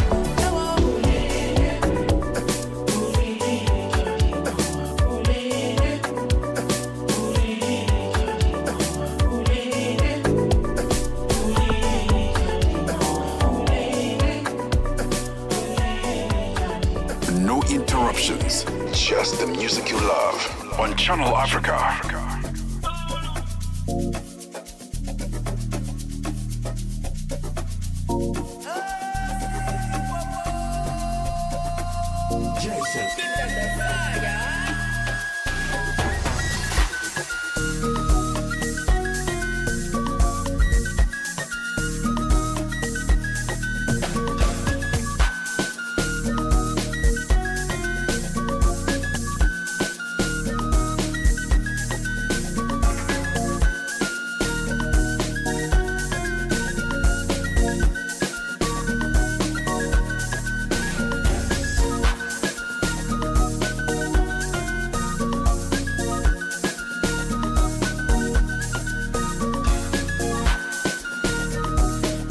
easy to be wise, yo. Now they lead the strong man, yo.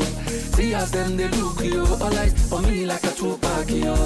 I keep them Balenciaga, they shady milli, a too bad, yo. I know they for your chit-chat, yo. Carry your matter, they go TikTok, yo. My gentle days on go, I know they look back, yo.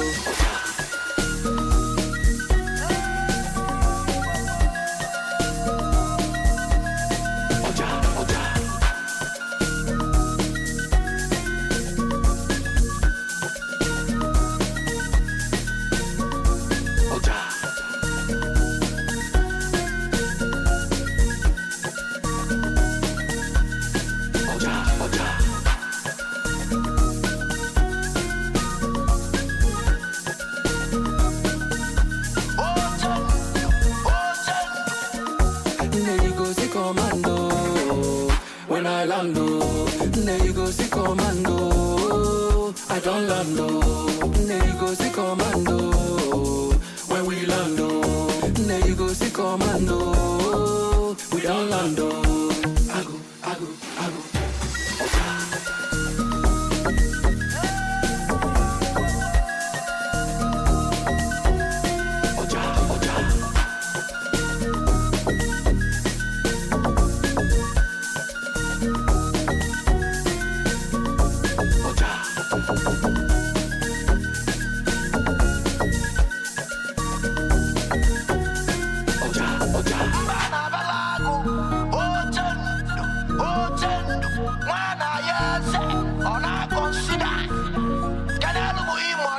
The Upside, live and real.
Coming through with proudly Southern African music, Zonke Ekhaya, the title of the song, as we enter the final grand hour of the show on the Upside with Mmatsheko Mosito until 4 p.m. Jelena Tulo standing by with the latest news. SABC News. The African Perspective. Thank you, Mmatsheko. Top stories is how Madagascar condemns former President Rajolina's visit to Eswatini and prays for efforts to combat malaria in South Africa's Limpopo province. Good afternoon. I'm Jolani Tulo Wepe. Madagascar's military government has criticized Eswatini for hosting ousted President Andry Rajoelina last week, describing the visit as a grave infringement of its sovereignty. Last Friday, the Eswatini government shared photos of King Mswati III meeting Rajoelina, during which the king called on Madagascar's military junta to restore constitutional order. In a statement, Madagascar's military leader, Colonel Michael Randrianirina, voiced his strongest condemnation of the visit, terming it politically unacceptable. Rajoelina was outthrown last October by an elite military following weeks of youth-led protests in the Indian Ocean island. In the South African courts, the case against 5 individuals accused of recruiting people to fight in the Russia-Ukraine war has been postponed to the 29th of April for further investigation. The group appeared briefly at the Kempton Park Magistrates Court facing charges under the Regulation of Foreign Military Assistance Act. The postponement comes as the state is awaiting banking and cell phone records from the Financial Intelligence Centre. The accused were granted bail in December. Magistrate Prince Manyati. Implemental bill postponed until the 29th of April, 29 April 2026 for further investigation. All the accused bail is extended and expected to come back 2019. Meanwhile, Kenya says it has shut down illegal recruiters and would urge Moscow to sign a deal banning the conscription of Kenyan soldiers in the war with Ukraine. Speaking to the BBC, Kenya's Foreign Minister Musalia Mudavadi called the practice unacceptable and clandestine. Kenya says it will talk to Russia over growing reports that its citizens are being recruited to fight in the war in Ukraine. The Kenyan government estimates that around 200 of its nationals have been recruited to fight for Russia. The exact number remains unclear, as Nairobi maintains that none of them travelled through official channels. Some residents in Ga Mamaila, outside Mojaji's Kloof in South Africa's Limpopo province, have commended efforts by the Department of Health to prevent the spread of malaria. The department has embarked on an anti-malaria spraying campaign in various communities throughout the province. Over 17,000 houses in 8 villages have been sprayed since the start of the malaria season in September last year. Some residents expressed relief as malaria prevention measures reached their homes. I took my girl to the clinic. They thought at clinic they thought it was malaria, but she's fine. And now I'm happy because malaria control was here to spread in my house, not gonna get sick. We used to buy mosquito coil to protect ourselves so that mosquito do not bite us to prevent malaria. Now they have sprayed the medicine. I am happy that we will not worry about being bitten when we sleep and getting malaria. A ransom deadline has passed for the release of Nancy Guthrie, the 84-year-old mother of an American news anchor who disappeared from her home in Arizona 9 days ago. Law enforcement officials believe Nancy was kidnapped but haven't named any suspects. The BBC's David Willies has the latest. At Nancy Guthrie's home, all is quiet. That deadline passed several hours ago, of course. Savannah Guthrie said on Saturday that she and members of her family were willing to pay it. But a short time ago, the celebrity news website, TMZ, reported no sign of a payment to that particular Bitcoin address, the address that was given on the ransom note. So we are none the wiser, really, as to whether the ransom money, said to be about $6 million in Bitcoin, has been paid for the release of Nancy Guthrie.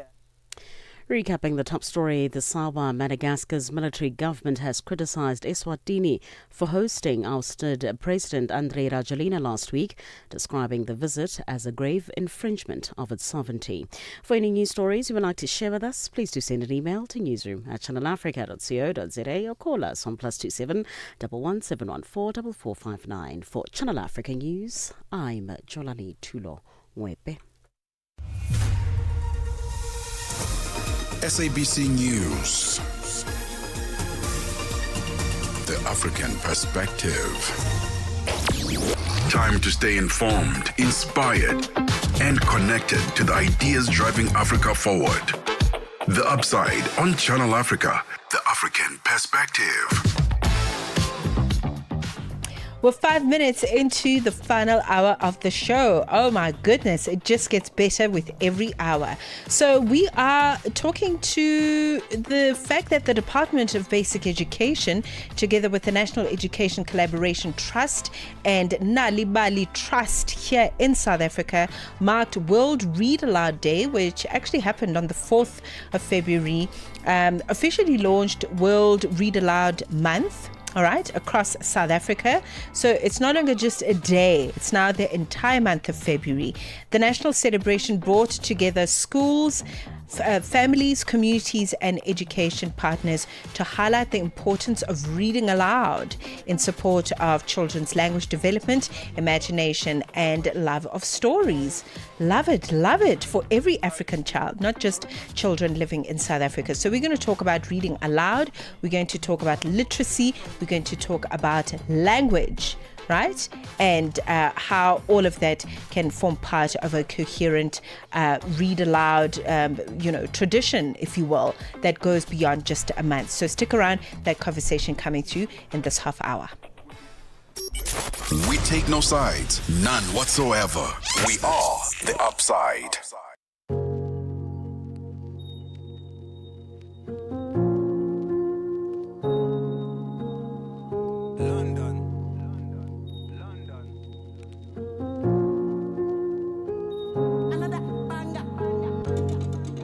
Pass me my cup. I just want to have fun. I know I worry too much. I don't gather my funds. Me and my guys, they on soft. If you they hate, it no be my fault. But I wait for your tongue. Yo, I'm dripping. Blue water Fiji. Balenciaga Ricky. Girls no one leave me. Show money for my guys like I beam biscuits. We lit in. Push a piece on low key. Don't play with me, I do this. I no get competition. My enemy na Saba. Now I gotta. Cause I no feel lose guy. Really matter. Men still months, inshallah. Start to the plan. Keep my head up, people do say sometimes it seems very hard. I'm on me, my dream be my pocket filled with green salad. MIA, me, I can give you my AT&T, man. No time for beefing anybody, no be waiting, bring me, come here. I know like stress. I better pass me my cup. I just want to have fun. I know I worry too much. I don't gather my funds. Me and my guys, they on soft. If you they hate, it no be my fault. Better wait for your tongue. Yo, I'm dripping. Blue water Fiji. Balenciaga Ricky. Girls no one leave me. Show money for my guys like I beam biscuits. We lit in. Push a piece on low key. Don't play with me, I do this. Oh yo. The streets ain't got no love. No matter what you do, people them want to talk. Even if say you want to respond, if you say I the one who is in my control, I say now your fault. You guys hard before you tumble. On me go hard before he goes off. Universe no life for us. Take your time, brother, me no rush. I better pass me my cup. I just want to have fun. I know I worry too much. Coming through with music by Rema with Fun. Listen, I just want to have fun. I second that. We should put that on a t-shirt. Welcome to the Upside, and thank you for being here on with you until 4, and we're talking about reading aloud. Perhaps you've been reading aloud for what's been 10 days of the month of February. Let us know what you've been reading. We'd love to hear from you. Você é fluente em português? É apaixonado por rádio e quer trabalhar na África do Sul? Você tem documentos que o qualificam para trabalhar na África do Sul? Nesse caso, podemos ter uma oportunidade para você trabalhar no Canal África. Envie seu currículo e demonstração para Canal África @ newsroom@channelafrica.co.za. Lembre-se, se você não receber alguma resposta nossa em 14 dias, isso significa que você não foi selecionado. Canal África, a perspectiva africana. Your life, your rhythm, your Africa. Channel Africa. Find it for free on Google Play and the Apple App Store. The Upside. On the Upside, your voice matters.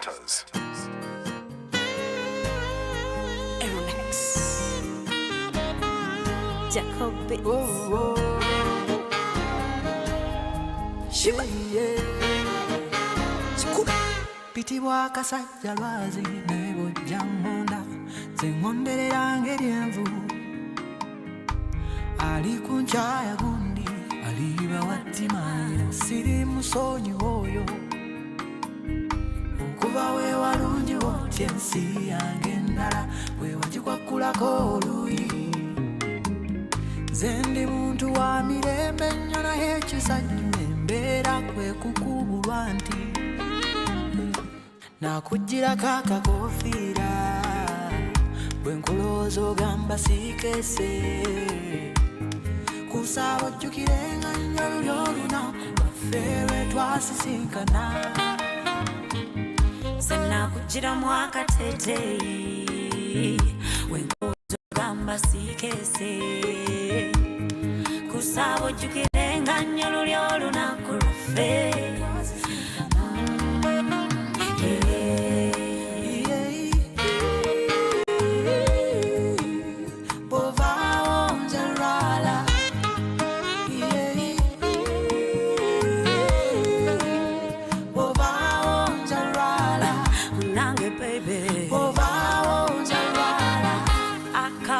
kekulungula olunaku lulwameta n'okutuyana tokigaza kunzejukisa byewayogera nga byakanyanga kunnyonyogera togeza kwekuluntaza omutima gwange n'oguleetera okulunguka ddale. If I could change and love somebody else, somebody would be you. Takalala na nyonta kwe kumanya nti ze gwolota ngamba chovola bugonda omuliro muze gubumbuja kalamata tejja ne wetijja ze kwafunye naite muka nakugirako akakofiira bwe nkulowooza ogamba siikese kusaba ojjukirenga nnyo luli olunaku lwaffe lwe twasisinkana nakugiramu akateeteeyi bwe nkulowooza ogamba siikese kusaba ojjukirenga nnyo luli olunaku lwaffe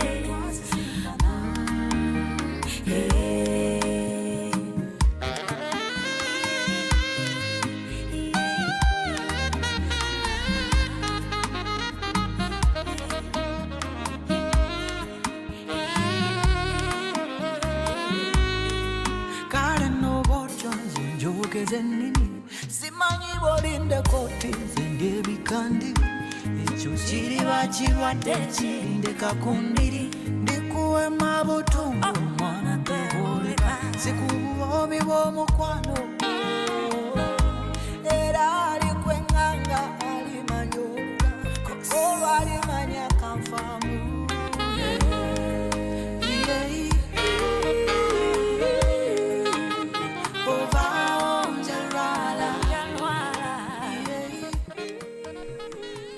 coming through with a beautiful reimagination, and this is a Ugandan remix of Shambhala. Thank you very much for tuning in. A pleasure to have you join us on The Upside, because we're talking about books. We're talking about reading and reading aloud and the importance thereof. The Department of Basic Education, together with the National Education Collaboration Trust, as well as Nalibali Trust, marked World Read Aloud Day. Of course, we saw that happen on the 4th of February this year, officially launching World Read Aloud Month following that across South Africa. All right, and all 9 of its provinces. The national celebration brought together schools, families, communities, as well as education partners to highlight the importance of reading aloud in support of children's language development, imagination, and a love of stories, to cultivate a love of stories. So this year's commemoration carries a very special significance, because it is about the introduction of the first Read Aloud Day story development in South Africa. And also inclusive of that is sign language, and it's also translated into 11 other official languages that we find here as an example. But it really doesn't matter where on the African continent you're tuning in from, okay, whether you're in Kenya, whether you are in Rwanda, whether you are in Ghana, in Nigeria, this matters for you as well. And especially when we look at themes around language and being diverse in our languages, incorporating Kiswahili and Chinyanja and all our other beautiful languages. This is a very, very important conversation. Let's talk about it. In studio with me is Prudence Earns, I beg your pardon, Nalibali Program Manager.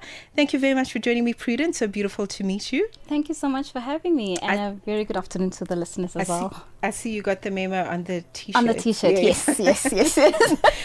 I love this topic, reading, especially when it involves children, and I think that is the big sort of themes around the work of Nalibali. But for those that haven't heard of Nalibali, talk to us about the organization and the work.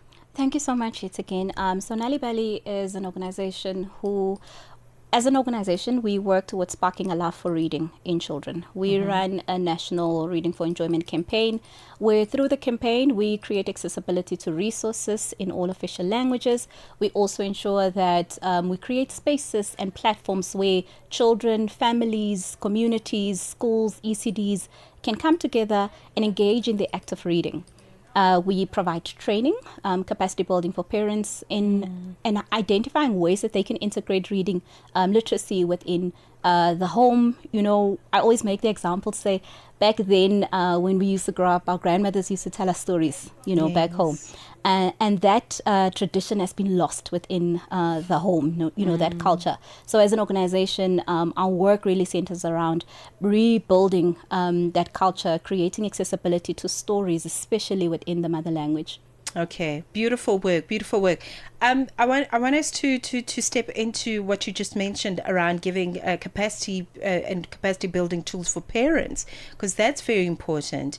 Access to libraries, access to books is a huge challenge. Brand new books are very expensive in this country. So let's talk about that issue in your capacity building efforts, as it were. Thank you so much. So our capacity building stretches, as an organization, maybe let me track back a bit. As an organization, our focus is on ensuring that we provide capacity building for the parents in the communities, for our caregivers within the communities, for our ECD practitioners, as well as for our educators in schools. And the reason why we do this is because, as you've mentioned, the accessibility to reading resources is a challenge, especially for our grassroots communities. And through our programs, our teams across all provinces in the country go into the communities and they train parents. And through the training that they provide, they're able to assist them in identifying how can they integrate reading and build that culture within the home. We also provide resources. So we have our anthology, which we've just actually redeveloped and redesigned into a smaller set of books that we also distribute. And these are all accessible free of charge to communities. And we have what we call our reading supplement, which is our newspaper supplement, that also has about 4 stories in it. Children can do a cutout and keep, and they can actually create their own story from it, their own storybook. And through these resources, we are making it accessible for homes, we're making it accessible for ECDs, and we're making it accessible for the educators in schools as well. Because in most of our communities as well, we do not have the infrastructure of libraries. Right. So accessibility to spaces such as a library, becomes a challenge for certain communities. And through this initiative, especially our reading clubs, our reading club model is one of our biggest drivers of creating spaces and accessibility for reading, literacy, and resources. And through those platforms, we are able to create accessibility to communities, as I've mentioned, to parents and caregivers, and also to ensure that even in the absence of the physical structure of a library, we are still able to access reading resources. Man, because it's about community building as well. It's not just about the physical structure. So I love that there is a strong community building element to this between, Nalibali, between the community, the children, everyone that's involved. Very exciting. In studio with Prudence Aarons, who is from Nalibali in her capacity as programs manager. Let's take a quick break. We'll be right back. Gender-based violence is destroying lives and tearing communities apart. It happens in homes, in schools, at workplaces, and too often in silence. But it doesn't have to continue. If you see it, speak out. If you are hurting, reach out. Because doing nothing is not an option. Listen to all 19 SABC radio stations from Wednesday, 23rd of July for Hard Talk, discussions, advice, dramas, educational shows, and interviews around GBV with experts, survivors, lawmakers, and the whole country affected by gender-based violence. For all your favorite SABC radio stations, call 0800 428 428 to report abuse or get help. GBV, it ends with you. This message is brought to you by the SABC. We take no sides, none whatsoever. We are the Upside. We're 21 minutes into 3 p.m. Still in conversation with Prudence from Nalibali. We're talking about reading, the importance of reading, the importance of that as a part of a community building block, if you will, because the Department of Basic Education, together with the National Education Collaboration Trust and Nalibali Trust, marked Word Read Aloud Day. And I'm very excited to see that it's now Read Aloud Month. Because, what are we going to do with one day? We need more than that. We need more than that. The importance of reading aloud, I know that is quite a big thing for Nalibali, because it's about hearing the words, it's about the expression, it's about, the language. And our languages are very diverse and very expressive. So reading aloud, yeah. Very important one. And I think, as an organization, the reason why we're also really pulling forces around reading aloud is because when you read aloud, you're able to hear yourself. And how much more even in your mother tongue. And with that, you are able to build understanding. You're able to really fully get and understand the story behind what is being read and what's being said. So really just delving deeper into understanding languages, and specifically, as you've mentioned, how diverse our languages are. When you hear yourself in your mother tongue, the learning becomes easier to adapt and to adopt.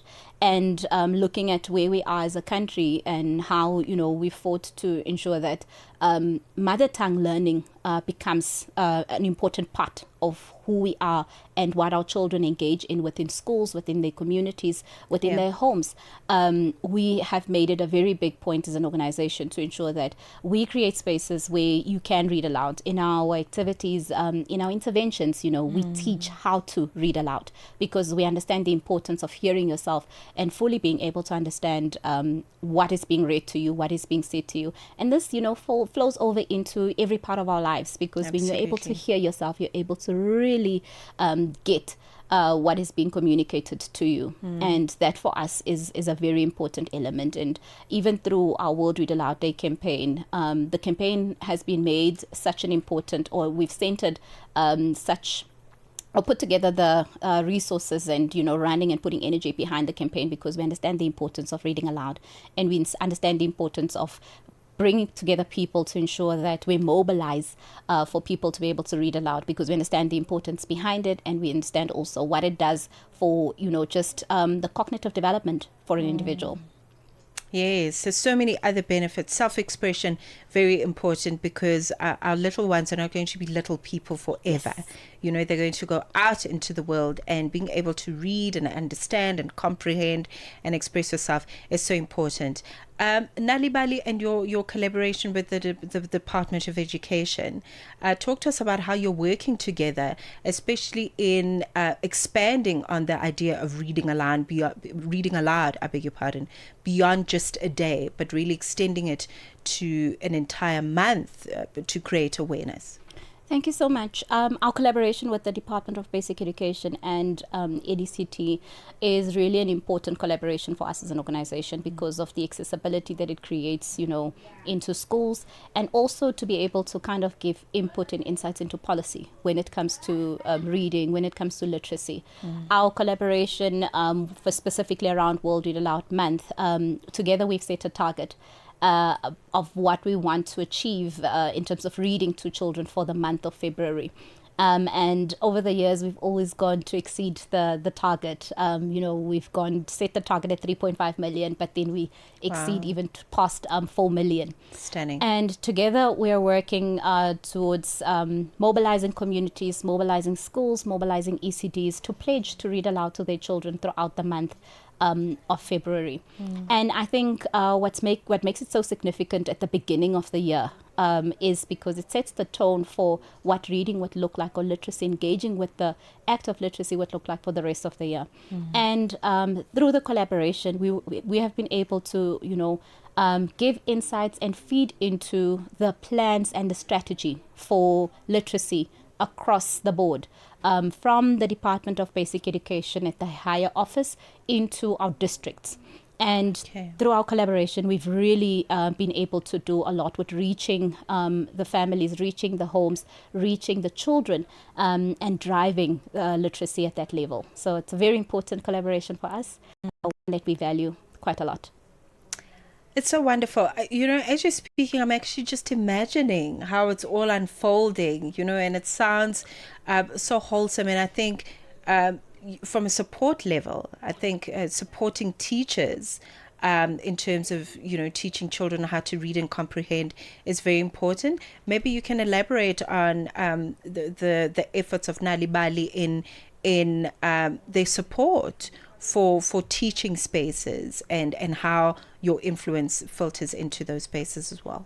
So our collaboration, and I think this is what makes it even more amazing, what we've been able to achieve together with the Department of Basic Education and NECT is, as Nalibali, as I've mentioned in the beginning, our focus is really on capacitating and capacitating educators within the schools as well. Yeah. Our focus when capacitating the educator in the school is really around how do you build in reading activities into your teaching? How do you bring that out? And from a point of reading for enjoyment, building that love, making sure that children fall in love with reading so that they're able to really enjoy their learning even more. And through the training that we offer, we train educators across the country, ensuring that they're able to learn the intricacies when it comes to these activities that really draw learners in when it comes to reading. And we also support them through our other campaigns, one of them being Drop Everything and Read, which is also a big focus of the Department of Education, where they call it the DEAR period or the DAR period. And our teams go into the schools to demonstrate how you can utilize this DEAR period in building a love for reading and really bringing in activities that can get the children actively reading. And we also go as far as building what we call reading corners within the school, so that it's not just reading, when children sitting in their chairs and the teacher standing in front, but really creating that space which they can go to, that has books, that has got the teacher sitting and the children sitting, and they can really connect and engage within reading activities in that space. And that's just some of what we do with the educators within the school. Drop everything and read. That includes your phone. Drop it, Put it down. Put it okay, down. and read Put an it actual down. book. Read an actual book. Look, and I love that it's actual books, not Kindles or anything on a tablet, or it's an actual book with pages that you can page through and look at pictures and look at the words and very important. And you mentioned the cognitive abilities, and all those things are so important. As I understand it, there's a primary school in Polokwane that was chosen to host the flagship celebration. Talk to us about that, and because we don't have much time, also maybe just elaborate on how we can all get involved, because this is such an exciting national inclusive campaign that you've been working on. Yes. So again, with the Department of Basic Education, we ran their flagship, the flagship event, World Read Aloud Day, and we were in Polokwane. Very exciting day where we had the Minister of Basic Education and we had the MEC of Education in Limpopo. And, we were able to engage again within the storytelling. We were able to do reading. We were able to do multiple activities. And this is all aligned to our World Read Aloud Month campaign. Nice. Where we are encouraging, members of the community worldwide to actually commit to and pledge to read to their child. As you mentioned previously, we just had it as a day, but a day is not enough. And hence we've, together with the Department of Basic Education, made it World Read Aloud Month, so that there's multiple opportunities to be able to read and to engage within reading activities. So this collaboration was particularly important to us because of, again, creating access to stories and being more inclusive. Right. And the primary schools that we had over 15 primary schools come together on the day with children engaging in the reading activities that we had.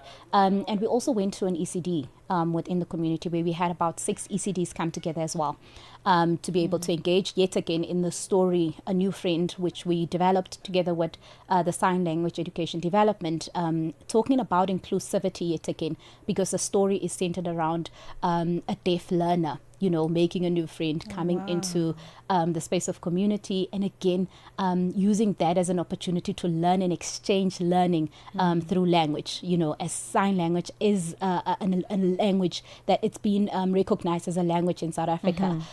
So for us, again, this was another opportunity created through our partnership to be able to have the flagship event in Limpopo. And it changes every year. So every year we go to a different province, again, making sure that we are not just exclusive to one language area. And this year our focus was on our Tshivenda, our Tsonga and our Sepedi languages, but mainly our sign language. Amazing event. Please go to our socials and see all of the pictures and see some of the videos. It'll be really great. And I think just as a call of action to everybody listening, please pledge to read to your children throughout this month. To pledge, you can visit our website, www.nalibali.org. You can visit our social media pages. We're Nalibali on all official social media pages, Facebook, Instagram, X, formerly known as Twitter, and our YouTube channel, and you'll be able to access a guide on how to pledge. And the story is also available for download. It's also available in the form of a video, should that be, the medium that you want to use to engage within the reading activity. Gosh, I want to read for a living. Please do. It's such a beautiful website. Nalibali.org, growing the love for stories and reading. Nalibali, here's the story. Yes, it's closer. Yes. Okay. Prudence, thank you. Thank you so much. It was wonderful to engage with you and to learn about how we can actually just be coherent people and read to the little ones and raise the nation together. Thank you so much for having me. Thank you. Nalibali on all the social media platforms, so you can have a look at what's been happening. Figileli Mwati, so sorry we're late. Let's check in with sports. Sports on Channel Africa. The African perspective. Get straight into it. Zambia stopped Ghana's Futsal Africa Cup of Nations AFCON dream by defeating them 2-0 in the second leg of the qualifiers. The hosts, who played in front of the fans in Lusaka, went into the match with a slim advantage after scoring and securing a 6-6 draw in Cape Coast. Ghana fought hard in Lusaka, hoping to stun the hosts, but ended up losing 3-0 on the road. The 8-6 aggregate score over 2 legs was enough for Zambia to advance. The results put Zambia through to the next edition of the CAF Futsal Africa Cup of Nations, while Ghana has to wait for another chance for the 2028 tournament. Now, cricket news. Proteas batter David Miller added the finishing touches to South Africa's innings alongside Tristan Stubbs, smashing 39 runs from just 23 deliveries. According to Miller, the atmosphere in the camp is calm and one of quiet confidence ahead of their two biggest challenges in the group stage of the tournament. The squad's played a lot together for a number of years, so it's just having faith and trust in each other. It's not really necessarily trying to do too much out of the box. It's just making sure that you do your job and get it done properly. So I think that it comes with time. We've played a lot together and it kind of does feel calm. The guys are nice and focused, as I said, and we just take one game at a time and just make sure that build up from that 2024 final that we lost. Just take a lot of confidence from that. Nonetheless, it was a great game and hopefully go one step further. The Netherlands have recorded their first win at the ICC Men's T20 World Cup. The Dutch beat Namibia by 7 wickets in the Group A match in New Delhi this morning. The Netherlands, who won the toss, restricted Namibia to 156 for the loss of 8 wickets. And finally, tennis news. The 2021 French Open Junior Champion and 9th seed Linda Noskova advanced to the second round of the Qatar Open Tennis Tournament in Doha. She beat Australia's Maya Joint in straight sets. In another match, 11th seed Clara Tauson of Denmark suffered a shock defeat. Another Czech and former world number 1 in doubles, Katerina Siniakova, beat the 23-year-old Dane 6-4, 6-1 in an hour and 15 minutes. For any sports stories you'd like to share with us, please send an email to newsroom@channelafrica.co.za or call us at +2711 714 4459. This is Channel Africa Sport with me, Fidel Ngwati. Sports on Channel Africa. The African perspective. Africa, meet Abedi. Yeah, that's me. Abedi is a music lover through and through. I really love African music. He's got a taste for all kinds of tunes and spends his days listening to Channel Africa. Guess what? He didn't know. Okay. Channel Africa wants to help Abedi and all music lovers everywhere to discover even more incredible music. That is why Channel Africa is calling on all African musicians to submit their music. Musicians, remember to give us all your relevant information. Make your submissions at music@channelafrica.co.za. Submissions are your chance to be heard on radio.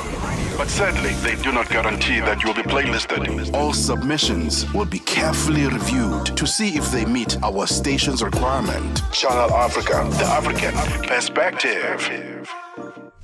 The Upside. On the Upside, your voice matters. 15:36 on the clock. Let's check in with the latest in business news with Thabiso Lohoko.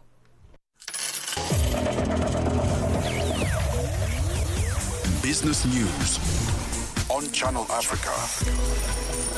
The African perspective. Thanks, Mmatsheko, and good afternoon. The Minerals Council of South Africa has called on government to develop more policies to boost growth in the mining industry. The council says sustained investment, particularly in exploration, remains constrained by regulatory uncertainty despite improving partnerships with government. It says mining's contribution to South Africa's gross domestic product also declined from $27 billion in 2024 to $27.5 billion in 2025, reducing the sector's contribution to the economy from 6% to 5.8%. The council's acting chief economist, Bongani Motsa, was speaking at the Investing in Africa Mining Indaba in Cape Town. If I was a policymaker, which sectors would I be focusing on in terms of growth enhancing policies? Basically, it is the real sector.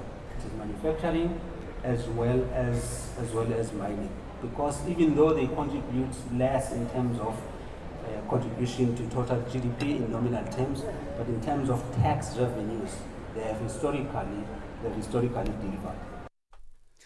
The Motor Industry Staff Association, MISA, has welcomed a newly signed trade agreement between South Africa and China, saying it could unlock investment and job opportunities in the motor sector. The China-Africa Economic Partnership Agreement, signed by Trade and Industry Minister Pak Stau and China's Minister of Commerce, grants South Africa tariff-free access to the Chinese market with no product or quota limits. MISA says the deal could strengthen local manufacturing and expand employment, and Chinese automotive brands deepen their presence in the country. Spokesperson for MISA, Phakamile Hlubi-Majola. We believe that this is actually a very positive step because what it does, in our view, is it actually allows the South African government to diversify and expand and create investment opportunities for the South African market. Ethiopian Airlines, Africa's biggest commercial carrier, says that its half-year revenue rose 14% from the previous year, helped by the introduction of new destinations, more flights and 7 new aircraft. Chief Executive Masvin Tasu says that the state-owned airline recorded $4.4 billion in revenue in the first 6 months of its financial year, which began on the 8th of July. Ethiopian Airlines has a fleet of about 150 aircraft. Last month, it announced an order with Boeing for 9 787 Dreamliner jets amid growing demand for long-haul travel. Kenyan aviation workers could go on strike next week, disrupting operations at airports across the country. This after their union gave 7 days' notice to the Civil Aviation Authority. In the letter dated the 9th of February, the Kenya Aviation Workers Union said it was giving formal notice to all unionizable employees of Kenya Civil Aviation Authority and shall go on strike after the expiry of 7 days. Nairobi's Jomo Kenyatta International Airport is one of the continent's major transport hubs. French wine and spirits exports fell for a third consecutive year in 2025 as U.S. tariffs and duties in China hurt sales and the outlook remains challenging. French wine and spirits exports dropped 8% to $17.3 billion and 3% in volume last year to 168 million cases as U.S. and Chinese trade barriers hit demand. Since 2022, French wine and spirits exports have fallen 17% in value and slipped from being France's second largest export sector to third, behind aerospace and cosmetics, as trade tensions intensified. $1 in Nigeria is trading at 1,000 naira 366, and Botswana it's at 13 pula 10. Kenya 128 shilling 45, and Zambia 18 kwacha 64. The BRICS countries in Brazil, the dollar there will cost you 5 real 21. Russia 76 rubles 91. India 90 rupees 66. China 6 yuan 93, and in South Africa the dollar will cost you 16 rand 3 cents, 73 pence to the British pound and 84 to the euro. Gold $5,029, while platinum is at $2,081 per ounce. Brent crude oil is at $68.94 a barrel. For any business stories you would like to share with us, please send us an email to newsroom@channelafrica.co.za or call us on +27 11 714 4459. For Channel Africa Business in Johannesburg, I'm Tabiso Lehoko.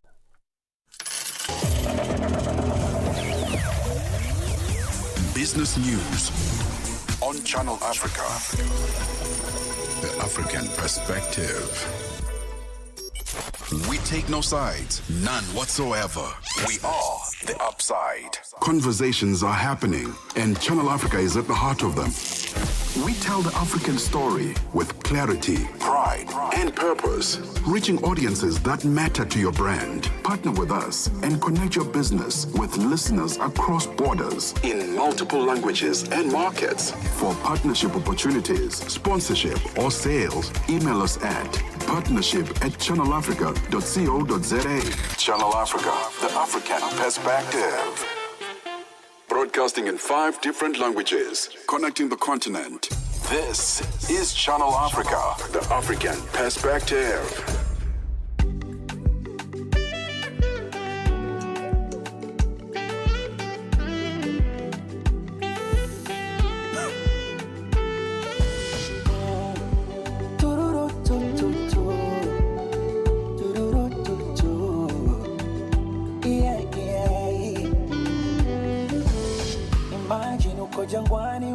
unapotea, mchana juani unatembea, utokapo ni mbali, uendapo ni mbali. Mara ngamia mbebaji akatokea, akukushusha mzigo lokulemea, upata fadhari, pole na safari. And that's what you did to me. Yote 9 ila 10, umeonyesha maana ya upendo, si kwa maneno bali kwa vitendo. Umeridhika na nilicho nacho, pewa tutolea gimacho, siku nikiwa sina twalala. Oh baby twalala. Ah baby, before I close my eyes, mina muomba Mungu akulinde na kusimamie, wendo pacha wangu mie. Eti sikuizi vipi mbona sikusikii tena, sikusikii ukilia, sikusikii ukisema nipo bize na boo, jamani nimeshasema niko bize na baby na msalaba wake. Nitaubeba, nitaubeba, nitaubeba, na nitafika nao kiume. Nitaubeba, iwe kwenye shida na raha, ama kwenye shibe na njaa, la kwako ndo langu. Nitafika nao kiume.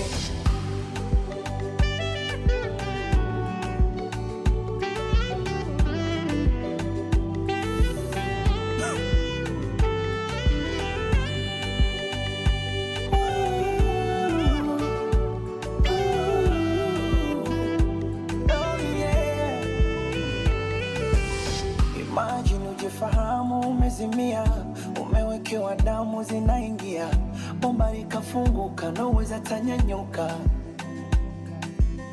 Mara daktari wa zamu akaingia, umepata fahamu na mwangalia, machozi yanakuanguka, unatamani funguka. And that's what you did to me.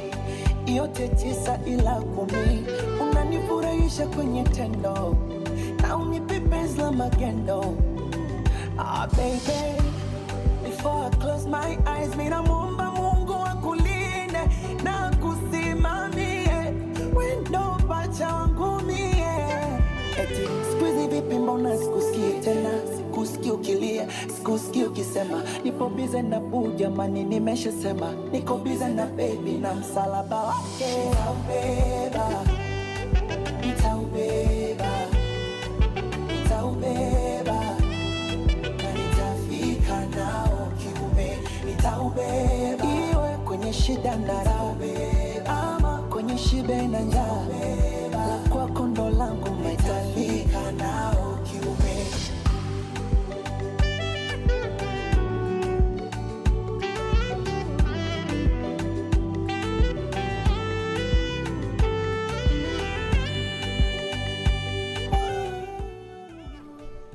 3 minutes to go, or, well, 13, I beg your pardon, minutes to go until it is 4 p.m. in Central African time. Nidaubeba coming through with Harmonize. Thank you for staying with us. It was a pleasure to bring you the Upside, the Tuesday edition, 10 days into the month of February. And also, according to Chinese cosmology, we are 7 days? Yeah, 7 days away from a Chinese New Year, which everyone is hopping on that horse. And I say the horse because Chinese cosmology looks at years in using animals as metaphor, if you will, or the etymology of how they present the new year is to animals. So the year when I was born is the year of the rat. I don't know why that is, but hey, it is what it is. 2026 is the year of the fire horse, as we understand it, according to Chinese cosmology. And speaking of Chinese cosmology, the consulate here in Johannesburg had actually started the celebrations of the Chinese New Year. So let's see how those celebrations are going to manifest throughout various regions here on the African continent. Tami Ngubeni will be coming through to let you know what's happening with Africa in Business after 4. If it's news and current affairs, leading opinions, and thought leaders that get your groove, this is your home. The Upside. Este é o Caleidoscópio de Canal África, com Remo Samo e João Yabalá. A situação do ativista angolano Serrote José de Oliveira, preso desde julho, tem gerado grande preocupação internacional. Conhecido como General Nila e presidente do movimento União Nacional para a Total Revolução de Angola, Serrote iniciou uma greve de fome em protesto contra a sua prisão, que considera arbitrária. De acordo com a Amnistia Internacional, o estado de saúde do ativista está a deteriorar-se rapidamente devido à falta de acesso a cuidados médicos adequados. Para discutir o impacto deste caso e o estado da liberdade política em Angola, vamos conversar com Dito Dale, ativista e defensor dos direitos humanos. Nós estamos diante de uma clara estratégia de aniquilar o jovem, porque quando uma pessoa está doente, deve ser assistido. Ao não proporcionar esses cuidados médicos, o que é que o regime quer? Não quer que esse jovem saia livre e com vida da prisão, quer matá-lo. De segunda a sexta-feira, das 20 às 21 horas locais, este é o Caleidoscópio de Canal África. Stay tuned to Channel Africa. Stream us on our new and updated website, channelafrica.co.za. Okay, 10 minutes it is away from 4 p.m. in Central African time. News bulletin coming through, and then straight after that, Africa in Business with Tami Ngubeni. Everyone is talking about looming elections in South Africa.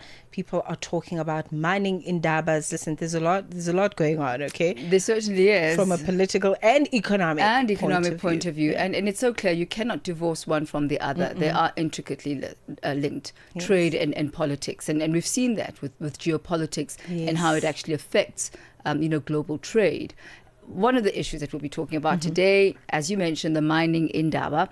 It was during a session there at the Investing in African Mining Indaba, which is currently underway in Cape Town, that the Energy and Natural Resources partner at Oliver Wyman presented a report titled Private Sector Participation and the Path to Reviving South Africa's Rail and Port Logistics. So we'll be examining that report, which also looks at the role of private sector participation in addressing deterioration of the SA ports. And we know that the logistics are very important when it comes to mining in any sort of trade. We'll also be looking at Botswana as well. The country has been contracting as far as its GDP is concerned over the past 2 years. This year, the projections are that there will be growth of 3.1%. We'll look at the dynamics of the economy in Botswana, especially following the pressure that they're experiencing from the decline of diamond sales, and the country looking at diversifying their portfolio and really just stabilizing their economy from their traditional staples. Interesting show coming through as per every Monday to Friday, just after 4 p.m. Tami Ngubeni with Africa in Business. And this is my cue to say goodbye. It was wonderful. Thank you very much for tuning in. We're back again for the Wednesday edition. Deborah should be back with us in studio so we can bring you the upside until 4. Have a glorious rest of the afternoon. We take no sides, none whatsoever. We are the upside.